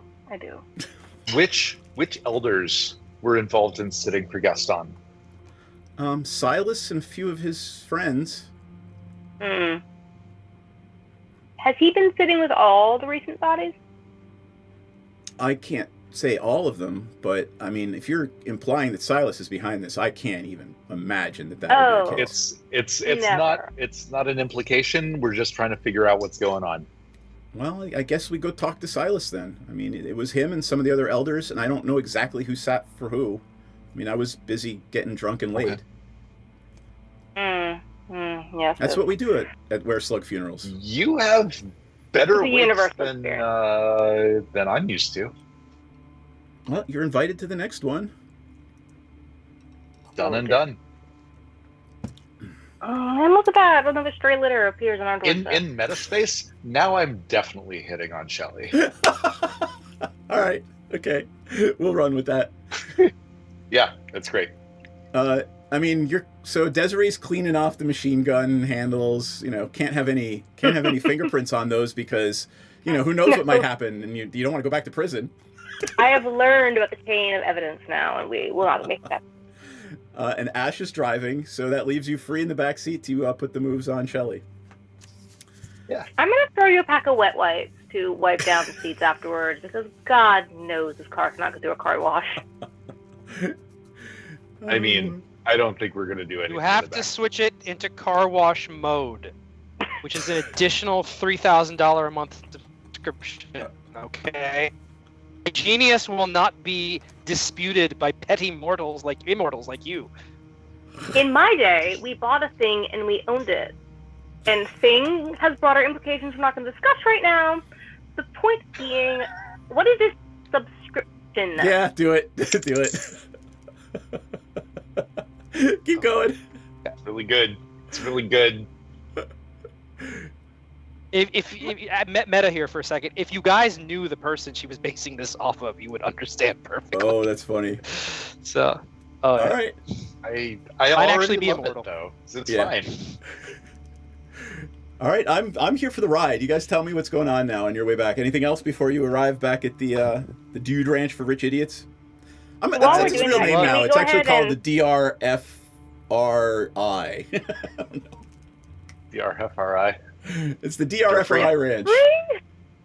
The Durfree Ranch. The Durfree. All right. Of go ahead. Of the Ontario Durfrees. Of the Ontario Durfrees. Okay. After a relatively calming, I mean, Ash's driving isn't exactly calming, but you know, you were just shot at and you obliterated a bunch of motorcyclists with a machine gun. So your adrenaline's sort of starting to come back down, and you arrive back at the Durfree for a chat with Silas. Everything looks exactly as it was when you left, and Silas is in the kitchen just cooking again for the guests. Yeah, what'd you find out? No apparent reason. No particular reason. We'd like to ask you about what last rites look like here. You know, aside from what the young ones are doing with the kegs and the hopefully condoms. Okay. So those of you that are too old for such festivities, the elders, who keeps watch over the corpse, and how does that look like? I mean, we sit over the corpse and pray and wait for the authorities to come pick it up and drain it of all its fluids and do what they do before it gets put in a casket. In groups, or do you, is it one-on-one with the corpse? It's usually the groups, several of the elders, myself, and a few others. And does anyone accompany the corpse with the medical examiner funeral home, or? No, I mean, we've all said our goodbyes, so, I mean, I guess. Why are you asking? Well, we're concerned there's some improper handling. Do you always use the same funeral home service? There's no body in Gaston's grave. What? Oh my God, just spit it out, Luke Guru. He's freaking you out at this keep point. saying that, and that's entirely incorrect. And yet, you disrespect my heritage as someone that comes in, appropriates a word, and doesn't really bother to learn nuances. We both have wrongs on either side of the aisle. This is not the time for that. Our client here is suffering, and we must remember that our job is to help our clients. Right. Dear Silas, now, we are concerned because there appear to be some missing bodies, and it's probably at the heart of your issue. Also, how liquid are your assets here? I don't mean to gauche, but we have not discussed payment at all, and we really haven't even signed a contract yet. Which, never mind. That's neither here nor there. Please continue. We need to talk to the funeral home. Give me a name for a funeral home, It's guys. always Sunny Days Inc. Sunny Days Inc. Done. First one out. First one done. Done. Boom. Sunny Days Inc. We need to talk to them and figure out if something might have happened, or, quite frankly, interrogate them. I'm beside myself with anger here. You see, like, little flickers of sickly green energy coming off him. Little pseudopods come up off his back and go back into his back. Cool. I mean, you can tell he's on the verge of freaking out and going full wereslug. Ask Sterling, why don't you offer this poor man a cucumber? Hold on, Tim. I'm gonna I wanna come in and offer just sort of emotional calming support, and I wanna kind of roll with sway and tenacity is Okay. what I'm thinking to just sort of All right, I'm gonna give this one a 6. look. I mean, he's distraught, but not ready to rip somebody apart. Right. Look, we're here to help, and this is gonna be a problem, but we're gonna help you take care of this. I'm gonna roll 5. Okay. I got 1 success. Boom. I've got 4. One of those explodes. Yeah, I've got 4. All right. You managed to calm him right the fuck down. His breathing Elder goes back to Silas, normal. look. We're here to help. We've got the experience, we've got the connections, and we've got the absolute tenacity to go help enforce your rights as a tribal group of wereslugs. We're going to help you take care of this. All right. We've got some Desiree the leads. Nash. Pardon? I said Desiree and then Ash. Oh, I was going to offer our dear friend here a cucumber in this most trying time. My God. All right, we'll get back to that. What is Ash doing? Pulling a cucumber out of his bag, hopefully one he isn't already half consumed. So I'm also gonna do a sway approach as well. Sway and probably sway and cunning, and I have motor mouth as an edge, so I'll buy an additional. Yeah, exactly. I'll buy an additional die. So What are you hoping? So I'm down at what are 8. you hoping to do right here? Well, because the thing is this, no one has talked about the fact that Megacorp tried to ambush us in the cemetery.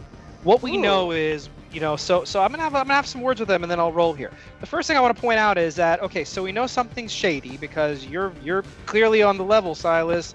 We can see it in your heart, we can see it in your mind that you really care about the mortal remains of your kin, and you're working with a funeral company, which we are going to investigate. This doesn't change the fact that we went into the cemetery to use a non-invasive technique, using my genius technique, which I have yet to recreate, on a non-invasive way of looking at a plot to determine activity.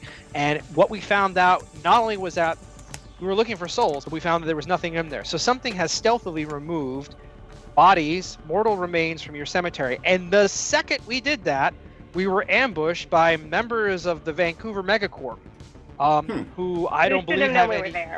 Yeah, who knew that we were there, who do not appear to have any surface relation to you guys, and I don't know whether they have any relation to your funeral home and mortuarial arrangements.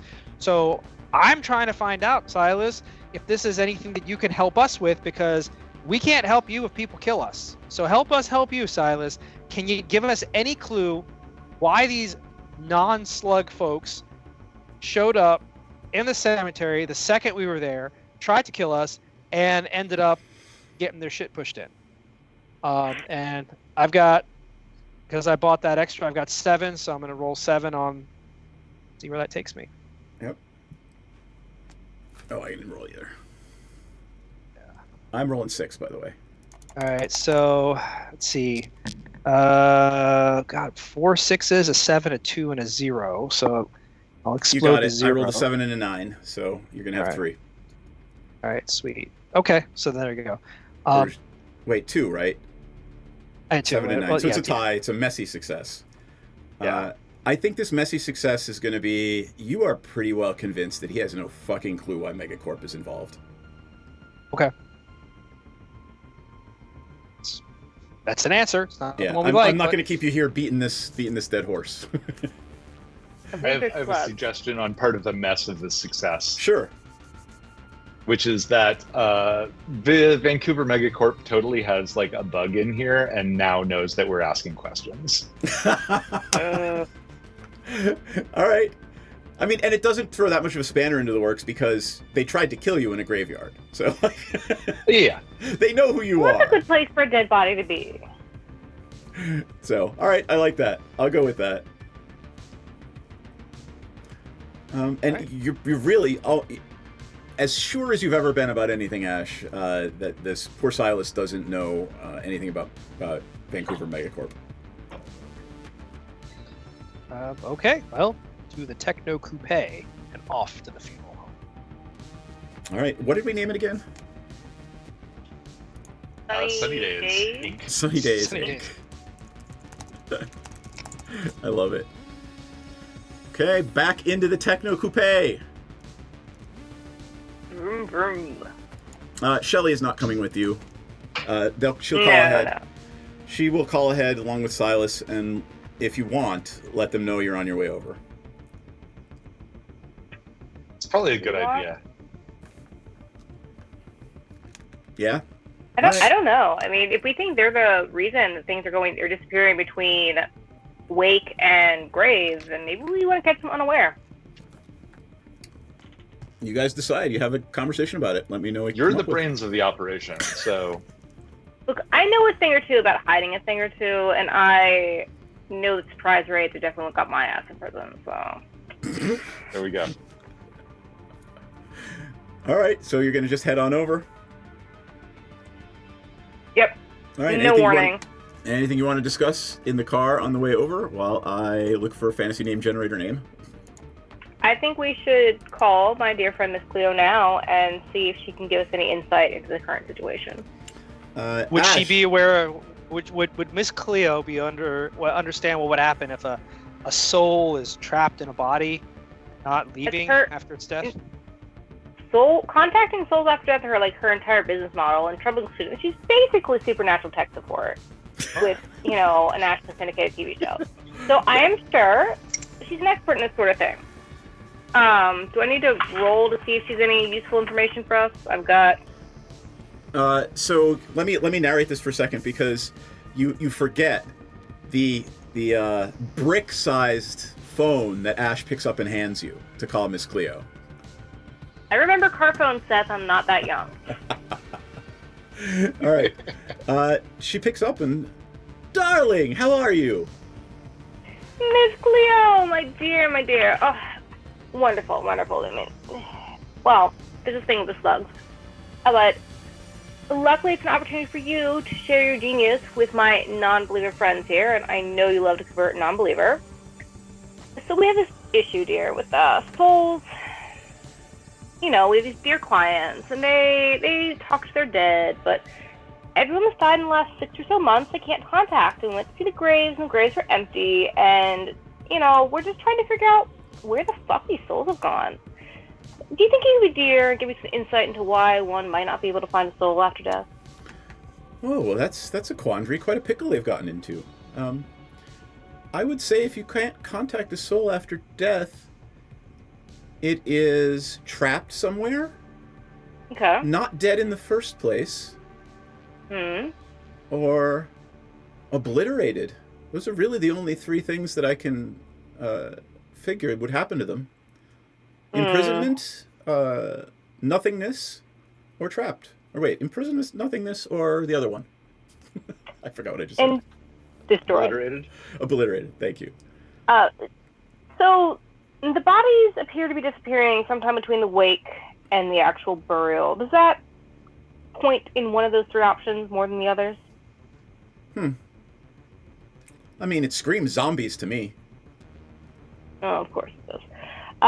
Thank you, darling. You've been wonderful as always. Kiss, kiss. Next time you're up this way, let me know, and we'll go get gumbo. All right, and good luck with your zombie problem. Oh, wonderful. Thank you, dear. I'm assuming you all heard that conversation through the amazing wonders of the speakerphone in Ash's car. It's just a loud-ass receiver, but yeah. It runs Windows, so it is a very powerful phone. All right, what are you going to do with that information? Well, I mean, it looks like we can probably get into some records. Okay. I have some experience with administering organizations. If we want to get into these folks' records, I could probably help dig some dirt. That seems reasonable. I think we should find the youngest employee at this funeral home and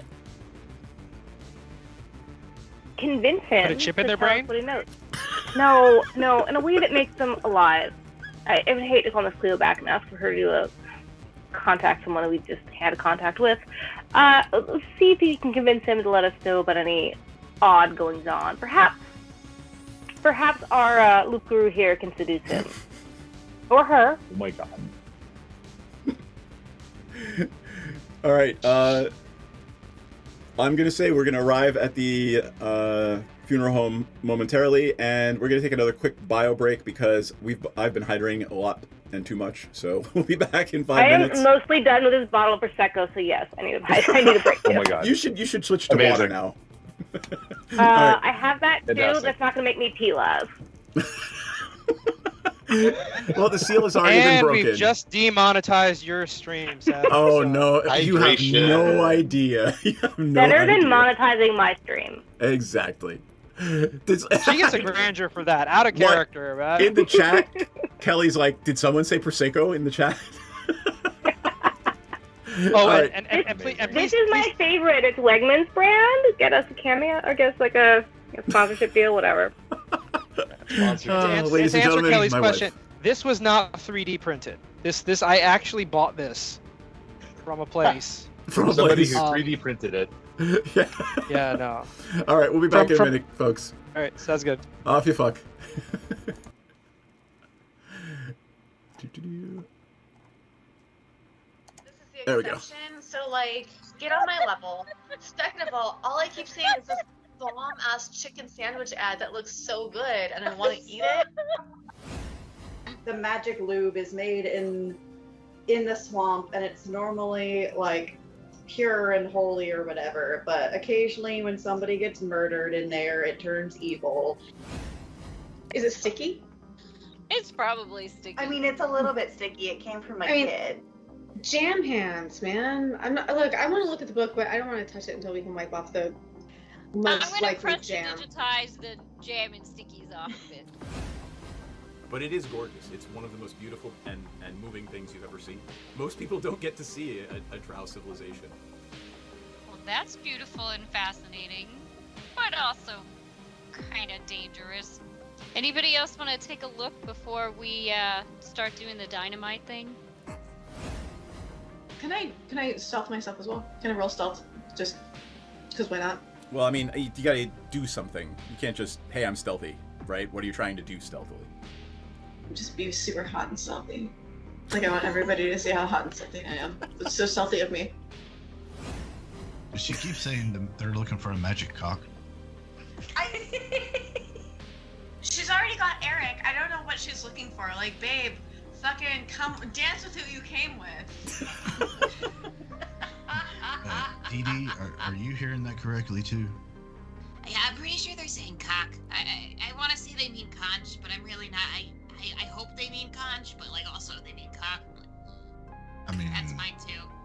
I mean, to each their own, sure. But I guess they're looking for a magic one?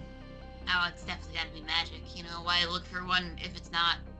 I mean, either way, if it's a cock or a conch? Do I look for one if it's not magic that is? Chat about how we can simultaneously take her out and convince Dryland to go into a back room with us for a private business meeting, which may or may not result in him tied up to a chair. Just sense I'm gonna give him a lap dance. That might be ultimately the plan, yes. We've had experiences where some of our clientele have gotten a little bit too handsy.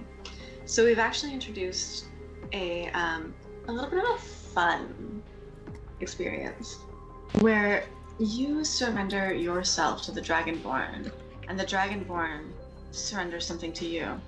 So I'm going to just very gently, it's just playful. I'm just gonna just hold your wrists and your ankles down. You can tap out the safe word is Neverwinter, but it's just a little bit of a fun thing. I'm really sad the butthole collapsed. Never good when the butthole collapses. Do they have Alright. little chaps on? No, they are not. You get the squirrel now. They have little chaps I on. don't even know if they have asses. Probably Klaka of some kind. Asses are relative. Your magical physiologies professor could tell you. We will ask. Here? You pests of butts. Yeah, but where does the poop come from? I mean, it's got a something. Does it have enough of a cheek for it to be considered an ass? The cheek makes the ass. I don't have an answer. I mean, you could dissect one, I guess. Perhaps they're not all cheeked up on a Tuesday. Oh gosh, this little dude is Volo, and he wants to talk to you. You got some time? Hi, Bolo. You need some dicks? Like, I'm really ready for a meet cute with a romanticore. I feel like I've earned it. Oh boy. Renzo will kind of lean over to Dee Dee and say, we have a group of mentacores up ahead. Oh yeah, I think the ranger wants to fuck one of them. Not one. I mean, not anyone. Not just anyone. Not one, all of them. Got it. Like, I'm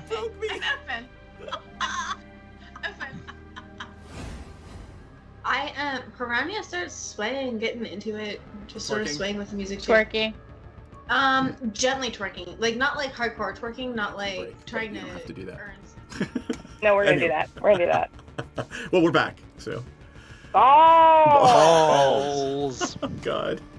I don't know why I told you that. Anyway. Did you make that up? No, I we feel actually like you really made do. that up. We really do. On our Okay. Monday night game, Ella just decided to yell balls one night, and everybody just picked it up. So every time we come back from break or we Well, start... I'm giving a stranger for it, so we're actually benefiting as you get us some players. grandeur for yelling balls when we come back to game. And I figured out a name. It is Jasper Blues Funeral Home. Sounds like a porn star or a jazz club, but it's Yeah. Jasper Blues. It sounds like a strip club stuff. Why Well, not it's both? yeah. Why not both? It is literally a mortuary attached to a strip club, because I mean, if you put the corpses on a pole, does that not turn them into rotisserie chickens? rotisserie strippers. I'm sorry. Okay, One never way or mind. another, we'll leave you stiff. Oh God, take Can we grandeur take away. away? Yeah, Take grandeur like away. all of it. Yeah. All right. All of us are even hearing that. Sorry, the anecdote I was going to add is there is an amazing, and I mean amazing, Mexican restaurant right next to one of the biggest strip clubs in Vegas. And every time we go out, we ask our local friends, "Can you take us to stripper tacos, please?" Because we never remember the name. So Wait, isn't the last like good pit beef place in Baltimore like in the parking lot of a strip club? Yeah, chaps. Chaps. Oh, yeah, it is. Yeah. All right. On that note, friends, you have arrived outside Jasper Blues Cemetery and Strip Club, or mortuary and strip club. I gotta write that down. I changed it from Sunny Days because mortuary and strip club. Like, despite it being 2 or 3 in the afternoon, the music's banging out of the left-hand side of the establishment. But the right side is the strip club. Make of that what you will. Yeah. Well, now I have horrifying concerns about what happens to missing corpses, but let's enter into the mortuary and hope that none of this happens. Hold up. We're not just some folks skulking into a mortuary here. We are high rollers showing up in the most technologically advanced car 1993 has ever had to offer. That is to say, the Techno Coupe, which is powered by a Macintosh and therefore the forefront of technology at the time.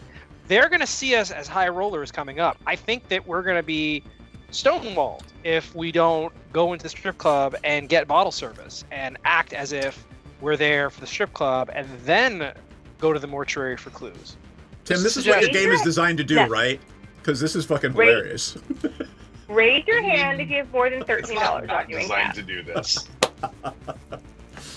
Sorry, raise your hand if what? If you have more than $13 on you in cash. Anyone? Anyone? No, then we start the mortuary. It looks like you're starting at the mortuary. All right, fair enough. It's open for business. There's a little. The front door is not open. Around the side door is a little office, and it says, registrations and, administration here. All right. That's well, we're aiming. Then we should probably get our story straight before going in. Let's pick one of us to plan to soon be dead. I don't know why we're all looking at Ash, but... Hold on, before we do that, Sunshine, tell me what sort of supernatural your Ombric senses. Oh, yeah, like the... Oh man, right. We're definitely in the smell of souls department. Although, like, if they didn't necessarily die here, it's probably not too bad. All right. Who dies at the mortuary? Right, like theoretically, you die ahead of that.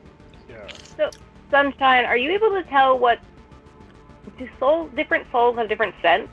Like, can you tell what werebeast versus mortal? Probably. Like, if I'm paying a lot of attention, probably, yeah. Why do we make? Can we get you a little bit of Adderall and see if we can dial that in? Wow. Sunshine, you actually do sense some sort of phantom energy. Okay, so there's definitely some dead space here. And they've been targeting slugs, so we should definitely lead. We don't know that it's just slugs, though. We don't know if it's just slugs, but we do know it is slugs. So we can go ahead and say that our good friend Shelly, the Rask, is facing stage 4 terminal something, and we want to make advanced arrangements. Wow, that's a little dark. And I'm giving Desiree grandeur for that insight. Oh, we're might not full actually. on grandeur. Oh, it might not actually be just wereslugs. So we're full on grandeur, which in other games of mine we now call double XP because it doesn't do anything. All right, you got it. Yes, double XP. That was a wonderful summer in '65. Are you going in? Yeah. I think we have to. All right. You open the door, a little bell rings, and there's a small office as soon as you walk in the door, and there is a tall, lanky man. Think Abraham Lincoln, just kind of bent over with his knees stuck under the desk, just writing in a ledger. Yes, can I help you? Yes, we're here. One of our dear friends is not long for this world, and we just want to give her a sense of peace by making these last arrangements. Usually she's the one that does it for her friend and family group, and it's always hard when you have so many people to leave behind, and we just want to take a little responsibility off her shoulders. Oh, I'm so sorry for you. Yeah, it's tragic, truly tragic. Never happened to me, but of course, for other people, I recognize it tragic because I am a very empathetic individual. So I think you've actually worked with them before. She's part of the family that owns that dude ranch right outside of town. Oh my, who's dying? I know the whole family.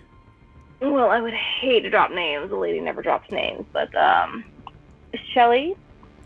What? She's yes, I know. So she young. went to so school tragic. with my daughter. No, really. How's your daughter doing? My daughter's just fine. She's in New York City. Wonderful, wonderful. Because Shelly is not fine. So we are trying to figure out how the last arrangements work. We understand they have a practice they do where the elders sit with the corpse, but then, we don't really, no one really knows what happens after that. Can you help us lessen our grief by understanding what happens from the moment that they call All right, you I need a roll for this one. What are you trying to get out of them? Just to basically have them tell you exactly what the process is that they engage in when a corpse comes in? Yeah, well, I'm trying to find like a weak spot in their story. Okay. That flow and sway is my high points. Do any of those help me out? Flow and what? Now, I would say sway. Sway definitely is. Yeah, sway definitely. Honestly, I think this is going to be more like cunning. You're trying to get something out of them. Ooh, luckily I have 3 of those as well. Okay. I'm going to say this is pretty easy. It's a 6. Not many people want to talk about processes at a funeral home. So. All right. So how many dice am I rolling? What do you have in each? I have 3 in cunning, 3 in sway. All right, so you're going to roll at least 6, and if you want to spend some Pneuma or Grandeur, you get more. Let's go with 6. Oh, hold on. I can stop dropping them. Ooh, okay. 5, 1, 8, 8, 7, 0. I can reroll Roll the 0 again.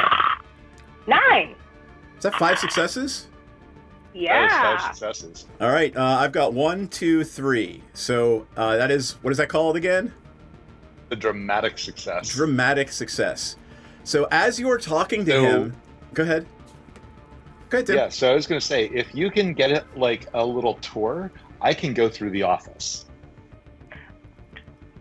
If that's Sir, what, yep. can we actually see where our dear friend Shelley Lee processed? It would, I'm not a sentimental sort, but it would just make me feel much more at peace if I could see where this wonderful, vibrant girl will pass from this world into the next.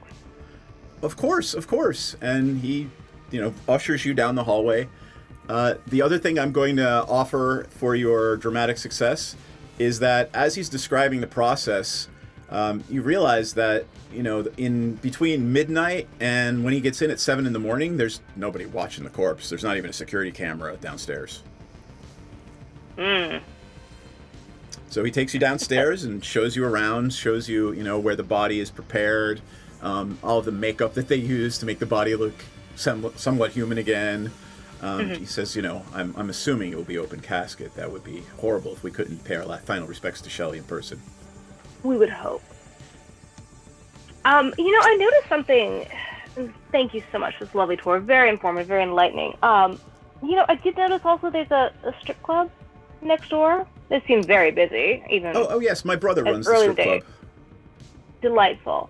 But I'm not noticing a lot of security. What's to keep a patron or even possible employee from sneaking over here when there's no one here to keep track of our dear friend? I mean, we lock the doors at night. Who really wants to steal a corpse? Perverts, my dear, perverts. And that's my greatest concern, is that poor, hot, sweet, dead Shelley might be defiled in some way. Poor, hot, sweet, dead Shelley. I love it. Well, I guess, I mean... You haven't had any perverts or anyone going missing or bodies being molested. I mean, there is a strip club next door. A lot of perverts, but none of them want to come over here. Well, I mean, that's what we all like to hope, but... Are you insinuating something? I run a very respectable establishment here. I know you do. My greatest but I have a phobia of my loved ones passing and then being treated unfairly. I would never treat it that way. All right, we're gonna give that scene a press pause on that, and we're gonna go back to Sunshine rummaging through the funeral home's office. So what is Sunshine looking for? I'm looking for anything sort of administrative that looks like surprising payments. Okay. This is going to be a 6, a pretty easy roll. You tell me what it is what you're using to figure this out. All right, I'm starting with cunning and heist, I think. Okay. And I will spend some grandeur for an extra die. Ooh, good thing I don't roll again. I got 4 successes.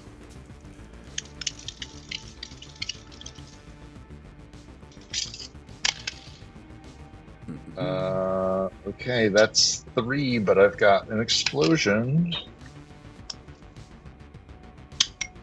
That's 4. Yeah. 4 successes. All right, messy success. I've got 4, so that's messy. All right. I'm gonna say you get what you're looking for, and I'll tell you what that is in a minute. And you spill coffee all over the ledger. Fantastic. And what you see is, everything is so meticulously kept, right down to 2 entries for changing broken locks on the outside door. There we go. All right, so they're not necessarily in on it, but boy, howdy is it happening here. That seems like a reasonable assumption.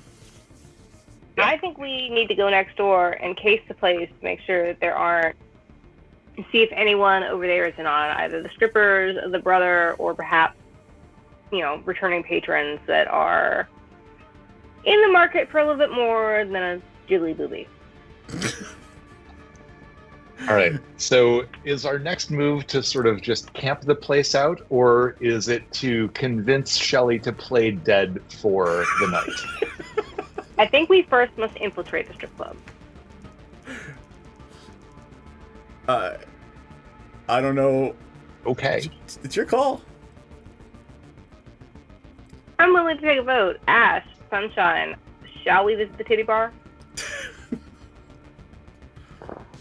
I think that the Techno Coupe makes an excellent stakeout vehicle, being made from the same material as a stealth bomber.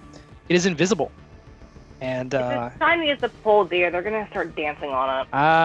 No. My genius has created something very special. It's called a car cover. And we drape it over the car and use the surveillance equipment. If you want to head in, we can put a wire on you. Or I could use my ears and relay them using my mouth. I mean, you're always with these electronic suggestions. I don't understand what's wrong with a bit of good old-fashioned legwork. Sunshine, that leaves you. What's your opinion?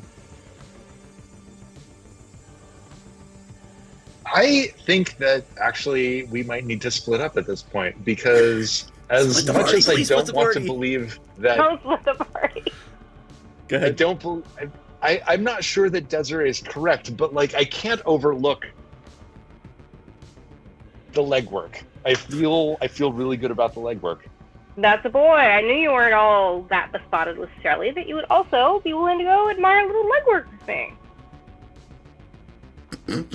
And the car here can stay in the car. Am I being drafted to go in? All right. Yeah. Okay. That's fine too. I mean, look at poor Ash. He's repulsive to all things with working libido.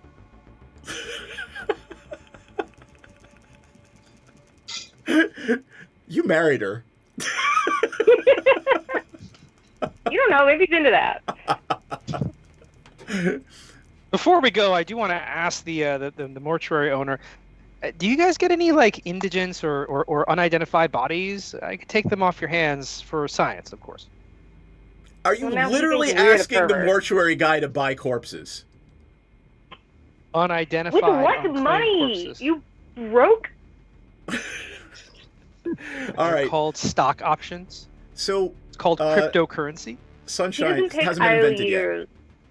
Sunshine, what you got from this guy was he is meticulous. His books are down to the penny kept. All of his licenses are up to date. So I'm going to say, unless somebody has some other way they want to play out the scene, that he is intensely offended by this. Like, you're literally asking him to put his business, his life in jeopardy, and God forbid, go to jail. He can't be one of those awful convicts. I think we should be gracious and apologize for our dear friend who has a horribly traumatic brain injury, perhaps from one of those Gulf Wars you're always having. He doesn't have seatbelts in his car, and his car's made of metal. He's had a couple of TBIs, so we just need to forgive his whatever he's got going on, and we will certainly escort him out. Water under the bridge, and he reaches under and says, Thank you so much for reassuring our fears that our dear friend Shelley will not be forced into post-mortem stripperdom. And as you're saying that, he reaches under his desk and says, "Here, have a lollipop for your slow friend." Oh, you are so kind. Here, Ash, go enjoy this in your car quietly. I'm not slow, I'm fast. My car goes fast. I drive fast. Vroom, vroom, we have there. Vroom, vroom. Exactly. I'm going to change the world. We're going to visit Mars. With this lollipop, but I'm going to eat this first. Anyway. Yes, babe. Boo-boos for the boo-boo god. Band-aids to the Band-Aid throne. Is that for the kids? I love that. That's actually Mike's thing for the kids, but yeah. I had to drop it in. All right, so let's figure out how you're gonna case the strip club that is adjoined to the the strip club adjoined to the funeral home. I mean, I'm gonna take this $10 bill I have and get it exchanged for ones, and then with $13 in my pocket and roughly $13 in everyone else's pocket, we have enough ones to buy us about 8 minutes of someone's time. All right. Let's see. I'm trying to think of an 80s movie or a 90s movie that has like a really bad portrayal of a strip club. Whatever that is, that's what this is. Is it Coyote Ugly? That's like 30% of 80s movies for sure. So, what is it? Isn't there a scene in Pretty Woman where they're in a strip club and it's just like the most tame, ridiculous strip club? That's what this is. Oh, I think we've all been to a 3 p.m. strip club in the warehouse district. All right. I mean, this is Flashdance. Yes, it's the Flashdance strip club where they're actually dancing and not taking their clothes off. People are there to watch them dance. That's what this club is. Okay, we'll give you the concession, but could it be fishnet leg warmers, or do they have to be like real leg warmers? I think they actually have to be Freddy Krueger colored leg warmers. Oh yeah, 100% agree. And again, it's mid-afternoon, right? It's like 4 or 5 in the afternoon. So, the night shift hasn't come in yet, and you've got like, the middle-aged folks who are just like, just give me money. Just don't be a shithead. Don't be rude to me. Give me money, and I want to go home and have dinner.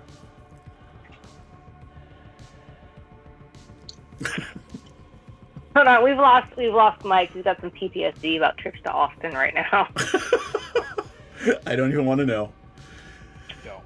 At that point, there's only one girl on stage. It is like mid-afternoon, right? There's a bar in the corner with a very tall, lanky man. Perhaps forgot to mention that his twin brother, was the proprietor of the funeral home next door. Amazing. That's fantastic. Is it like Jasper and Jacob? Yep, there you go. He's Jacob. Or is Jasper the dad?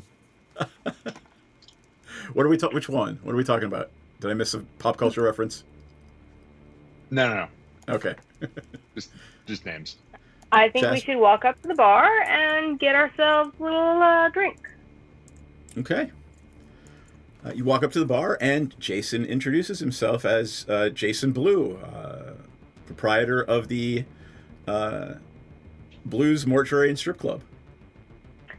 How delightful. I think it's just so wonderful, that whole death and sex, eros, and, you know, it's very classically Greek. What is this, a family business, or is this, did you come up with this on your own? You know, how did you invent such a model? My brother runs the mortuary next door, and this business model, our dad came up with it in the 70s. He was a weird guy. Real. Yeah, he was a really weird guy. Great dad, but very strange. Friends with Gene Roddenberry, by chance? Canon. It's canon now. Amazing. And he looks at you and says, "Have you gone clear? Have you gone clear yet, my dear?" No. What can I do for you? What would you like to drink?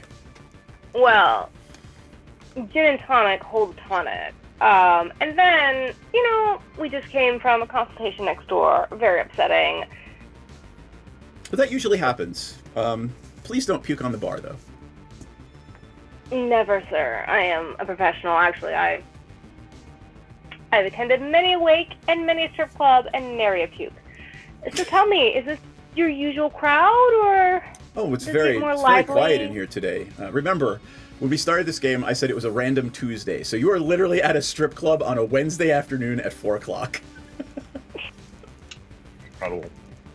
Do we get a lot of post-studio crowds in here? What's it like after midnight? It gets pretty You know, if I hopping. wanted to hold a combination wake and bachelorette party, as one does. You've thrown him for a loop with combination wake and bachelorette party. I see you feel have no like Irish that should friends, be one of their best sellers, actually. Okay, all right, fine. Yeah, like, it is at that point that you notice a sign on the wall for the wake and bachelorette party special. Only $59.99. tell me more about this. You know, what's is it? I just want to know what your evening crowd looks like. I mean, we generally get a pretty upscale crowd. We're here. He tells you they get a pretty upscale crowd. They're here in the business district, and you know, we're the only strip club that's zoned to operate in the downtown area. Really? Yes. Do you have a lot of regulars, or is it like a new crowd every night? You know. Tim, what was that? Say that again. It's actually kind of a big deal. Yeah. Being the only one in the business area. Yep. That's some exclusivity. That's great. Yep. And he basically says, like, we're hopping. You know, all the you know, wait until after work lets out tonight, and you'll see all the businessmen here. Well, I noticed you're also the closest strip club to the airport, so that must bring you a lot of stream of new incomers. Right. Yeah. So what brings you in? You said you did a consultation next door. I'm sorry for your loss. Oh, not yet. She's not dead yet. Soon though. Huh. That was our dear friend. You know, she's end of life, and we're just trying to settle her affairs, help her settle her affairs. Right, but also, I think her brother's ready to propose. You know, which is again the question about whether it could be a live venue for afterwards. All right. It is at this point, Sunshine, that you notice there's just a translucent, pale gentleman sitting in the corner. Looks a lot like Jasper and Jason. Gray hair, but yeah, you can see right through him. So can everyone see him, or is it only Sunshine? I don't know. What does Ombric sense allow? No, I'm gonna say all of you see him. Everyone who is in any way supernatural can see this person. And that's the three of us, essentially. Yep. Yeah, I'll go sit down and sort of like strike up a conversation. All right.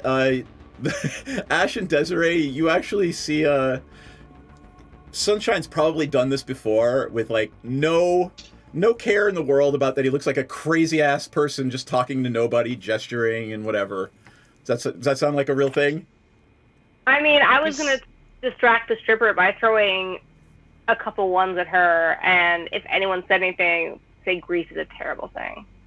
I'm used to Sunshine doing this. I distract him with a laser pointer all the time. Wow. He just chases it over and over again. It's great stuff. That is not canon without Tim say so. Just saying. That's right. All right. So that's fair. I feel like what happens there is that Ash, like, uses the laser pointer trying to distract me and actually gets distracted himself by it. I like that one, actually. He has a brilliant idea It's like, about have some how new lasers ideas. could drive Like, a it's just car. like full of ideas. It's I like like your it. idea brainstorming meditation. Perfect. Let's move on with the conversation. What do you say to him? Are you just having a hi? How are you?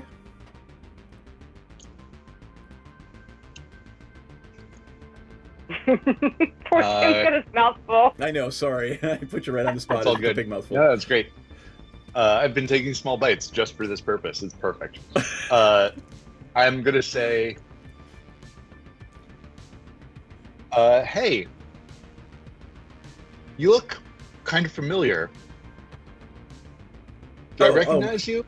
He looks right up at you. Oh yeah. I'm Jasper Senior. I thought so. Yeah, I founded this place. Pretty cool, huh? Yeah, it's pretty great. I'm a fan. Awesome. I'm glad you enjoy it. You know, death, sex, kind of both sides of the same coin. Can't say I disagree. Right. Having a good time? I am. I'm also here on a job, actually. Oh, what do you do? Basically, like, consulting, helping people out, and I think we're running headlong into some folks that are taking advantage of your establishments here, actually. Oh no! And I wanted to actually find out if anything has been amiss recently. Well, I mean, I have to say, there have been a couple of break-ins. Yeah. And, you know, all I saw were people in black, you know, with, they were wearing black motorcycle helmets and black, almost flight suits. And, you know, I can't get through to my sons. They can't, without scaring the shit out of them, I can't really reach out to them. I don't want to put them through that's this. hard. Yeah, I don't want to expose them to this world. You know, it'll break their hearts to know that I'm not resting in peace. But there are 2 bodies have gone missing, at least. I can't be there all the time, but yeah. Now, of course, this is after the coffins have been sealed and on their way to the cemeteries, right? So, you know, my kids are not involved in this. I want to make that really clear. Yeah, no, I mean, Jasper keeps meticulous records. I did kind of go hunting, but everything I found points to that. So yeah, I 100% believe that. Yeah, and actually, oh shit, what was the name? Damn it, Megacore. They were wearing Megacore badges.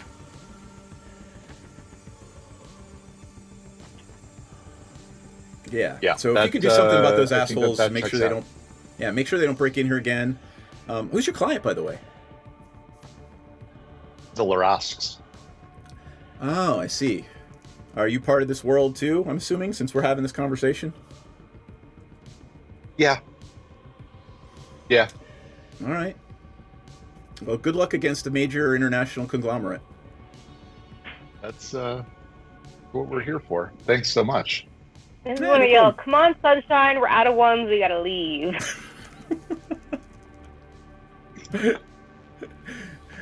All right. I guess that's my number is up. Yeah, I have a little more plot tonight, but I think this is a good place to stop and a good stopping point for the next game. So, does anybody have anything else they want to do before we call it a night? Ketamine.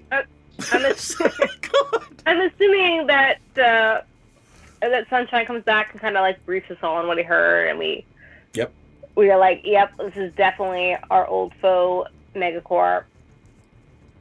Your old foe, Megacorp. Well, hey, we don't know that they're not linked to your guys' trouble as well. And are we in this together, the Three Musketeers? Are we some sort of looser conglomerate? Like, you know, my enemy is our enemy. But we also don't know that it wasn't, you know, they weren't related to any of your issues either. Who bought up the cheap housing that has led so many of your charity cases to the street? Could be Megacorp. Could be Megacorp. And who put your brother out of I business? was going to say most of the evidence points towards Airbnb kid fire folks, like the financial independence, like nonsense. But like, you know, Megacorp, sure, let's fight them too. Airbnb is a little early for this time period, but okay, we'll go with like All right. Investment housing. Let's talk a little bit about how we get Numa back. So how does that happen from a mechanical standpoint? Okay.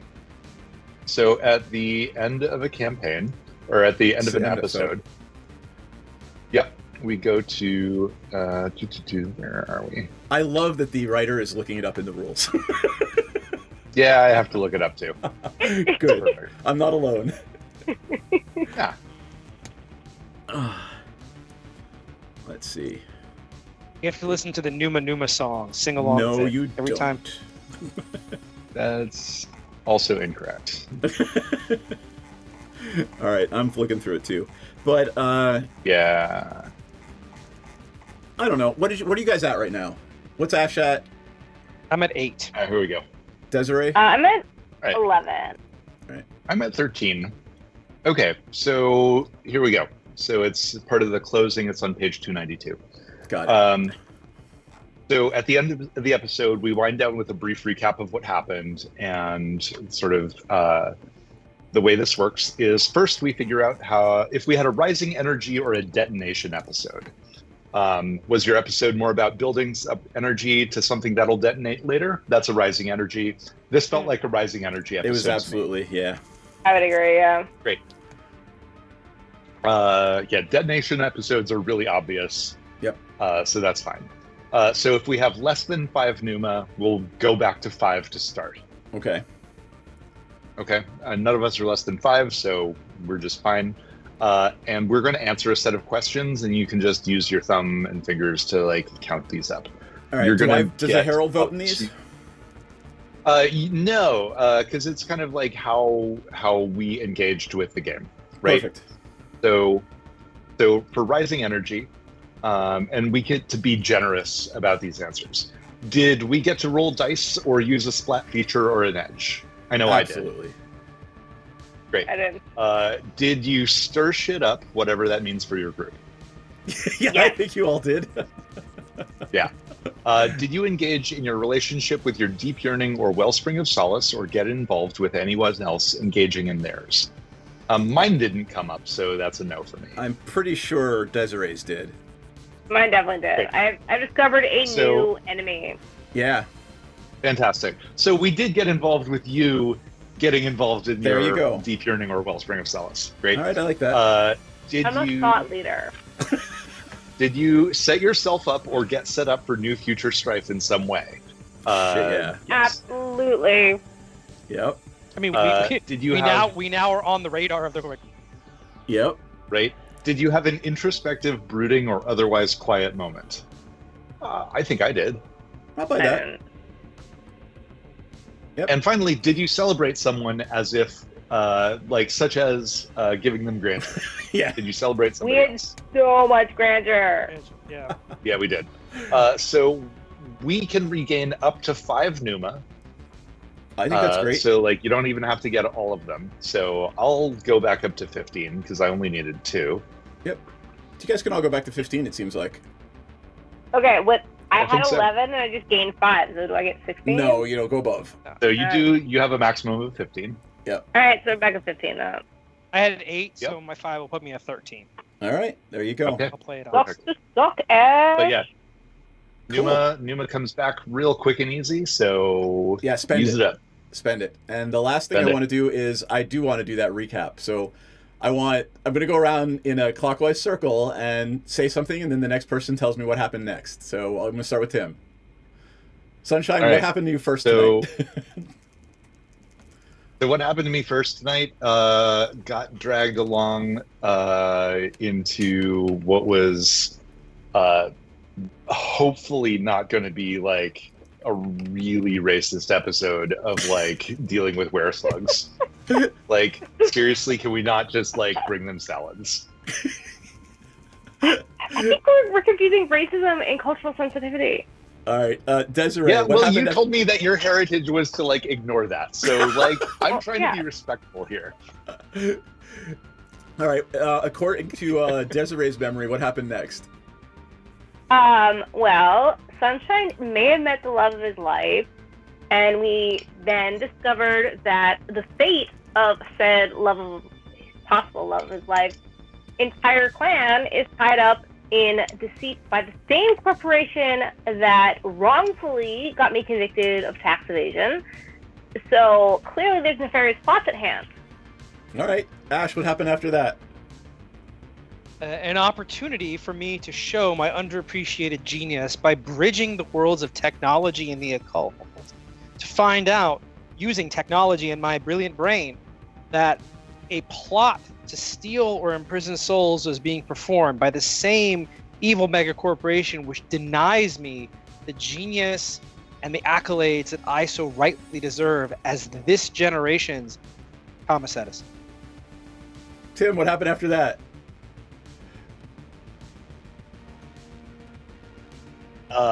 We went to a funeral home / strip club and got involved in both of those business situations. Desiree, what happened after that? We met a ghost who let us know that this club is banging at night, but his boys are innocent.